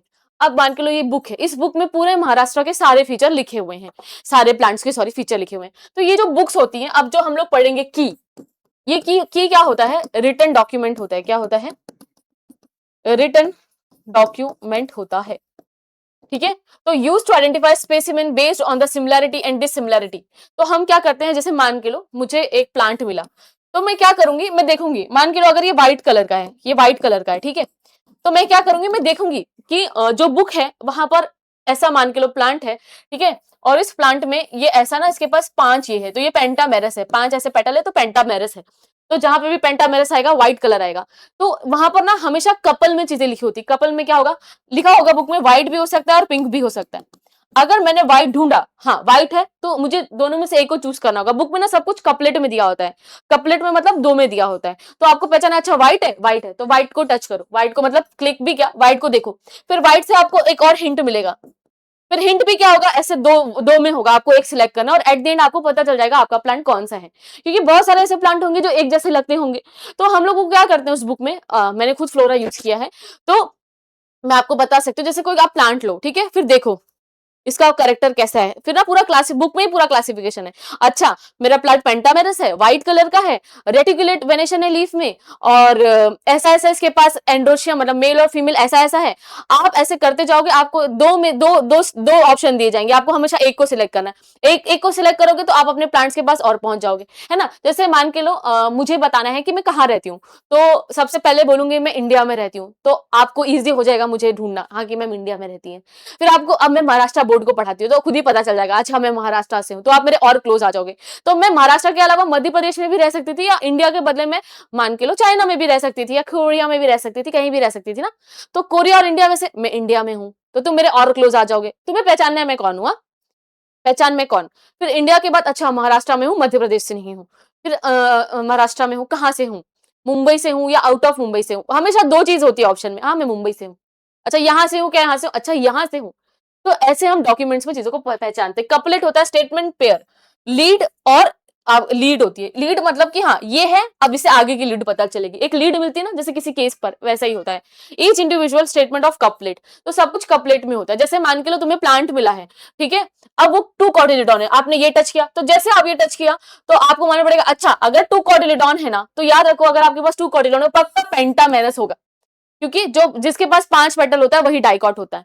फिर डाइकॉट होगा, फिर फ्लावर इज कलर्ड है कि ये, अच्छा ये है, तो अगर मान के लो पेंटामेरस होगा तो उसका कलर होगा ही होगा। फिर कैसा है, मोनोकार्पेलरी, बाइकार्पेलरी, तो हर बार आपको ऑप्शन मिलेगा और आप एक दिन उस प्लांट को पहचान लोगे। तो फ्लोरा क्या है, plant type occurring in a particular area. तो फ्लोरा क्या होता है, एक ऐसी बुक होती है, flora of Maharashtra, flora of Kalyan, flora of Thane, flora of Chhatrapati Sambhajinagar, flora of Nagpur, अलग अलग जगह का। तो आप बता दो आप कौन से एरिया से, तो उनकी बुक्स होगी और उस बुक में लगभग जितने भी प्लांट है सबके बारे में मेंशन होगा। मोनोग्राफ क्या होता है, is a give a detail description of one selected biological group.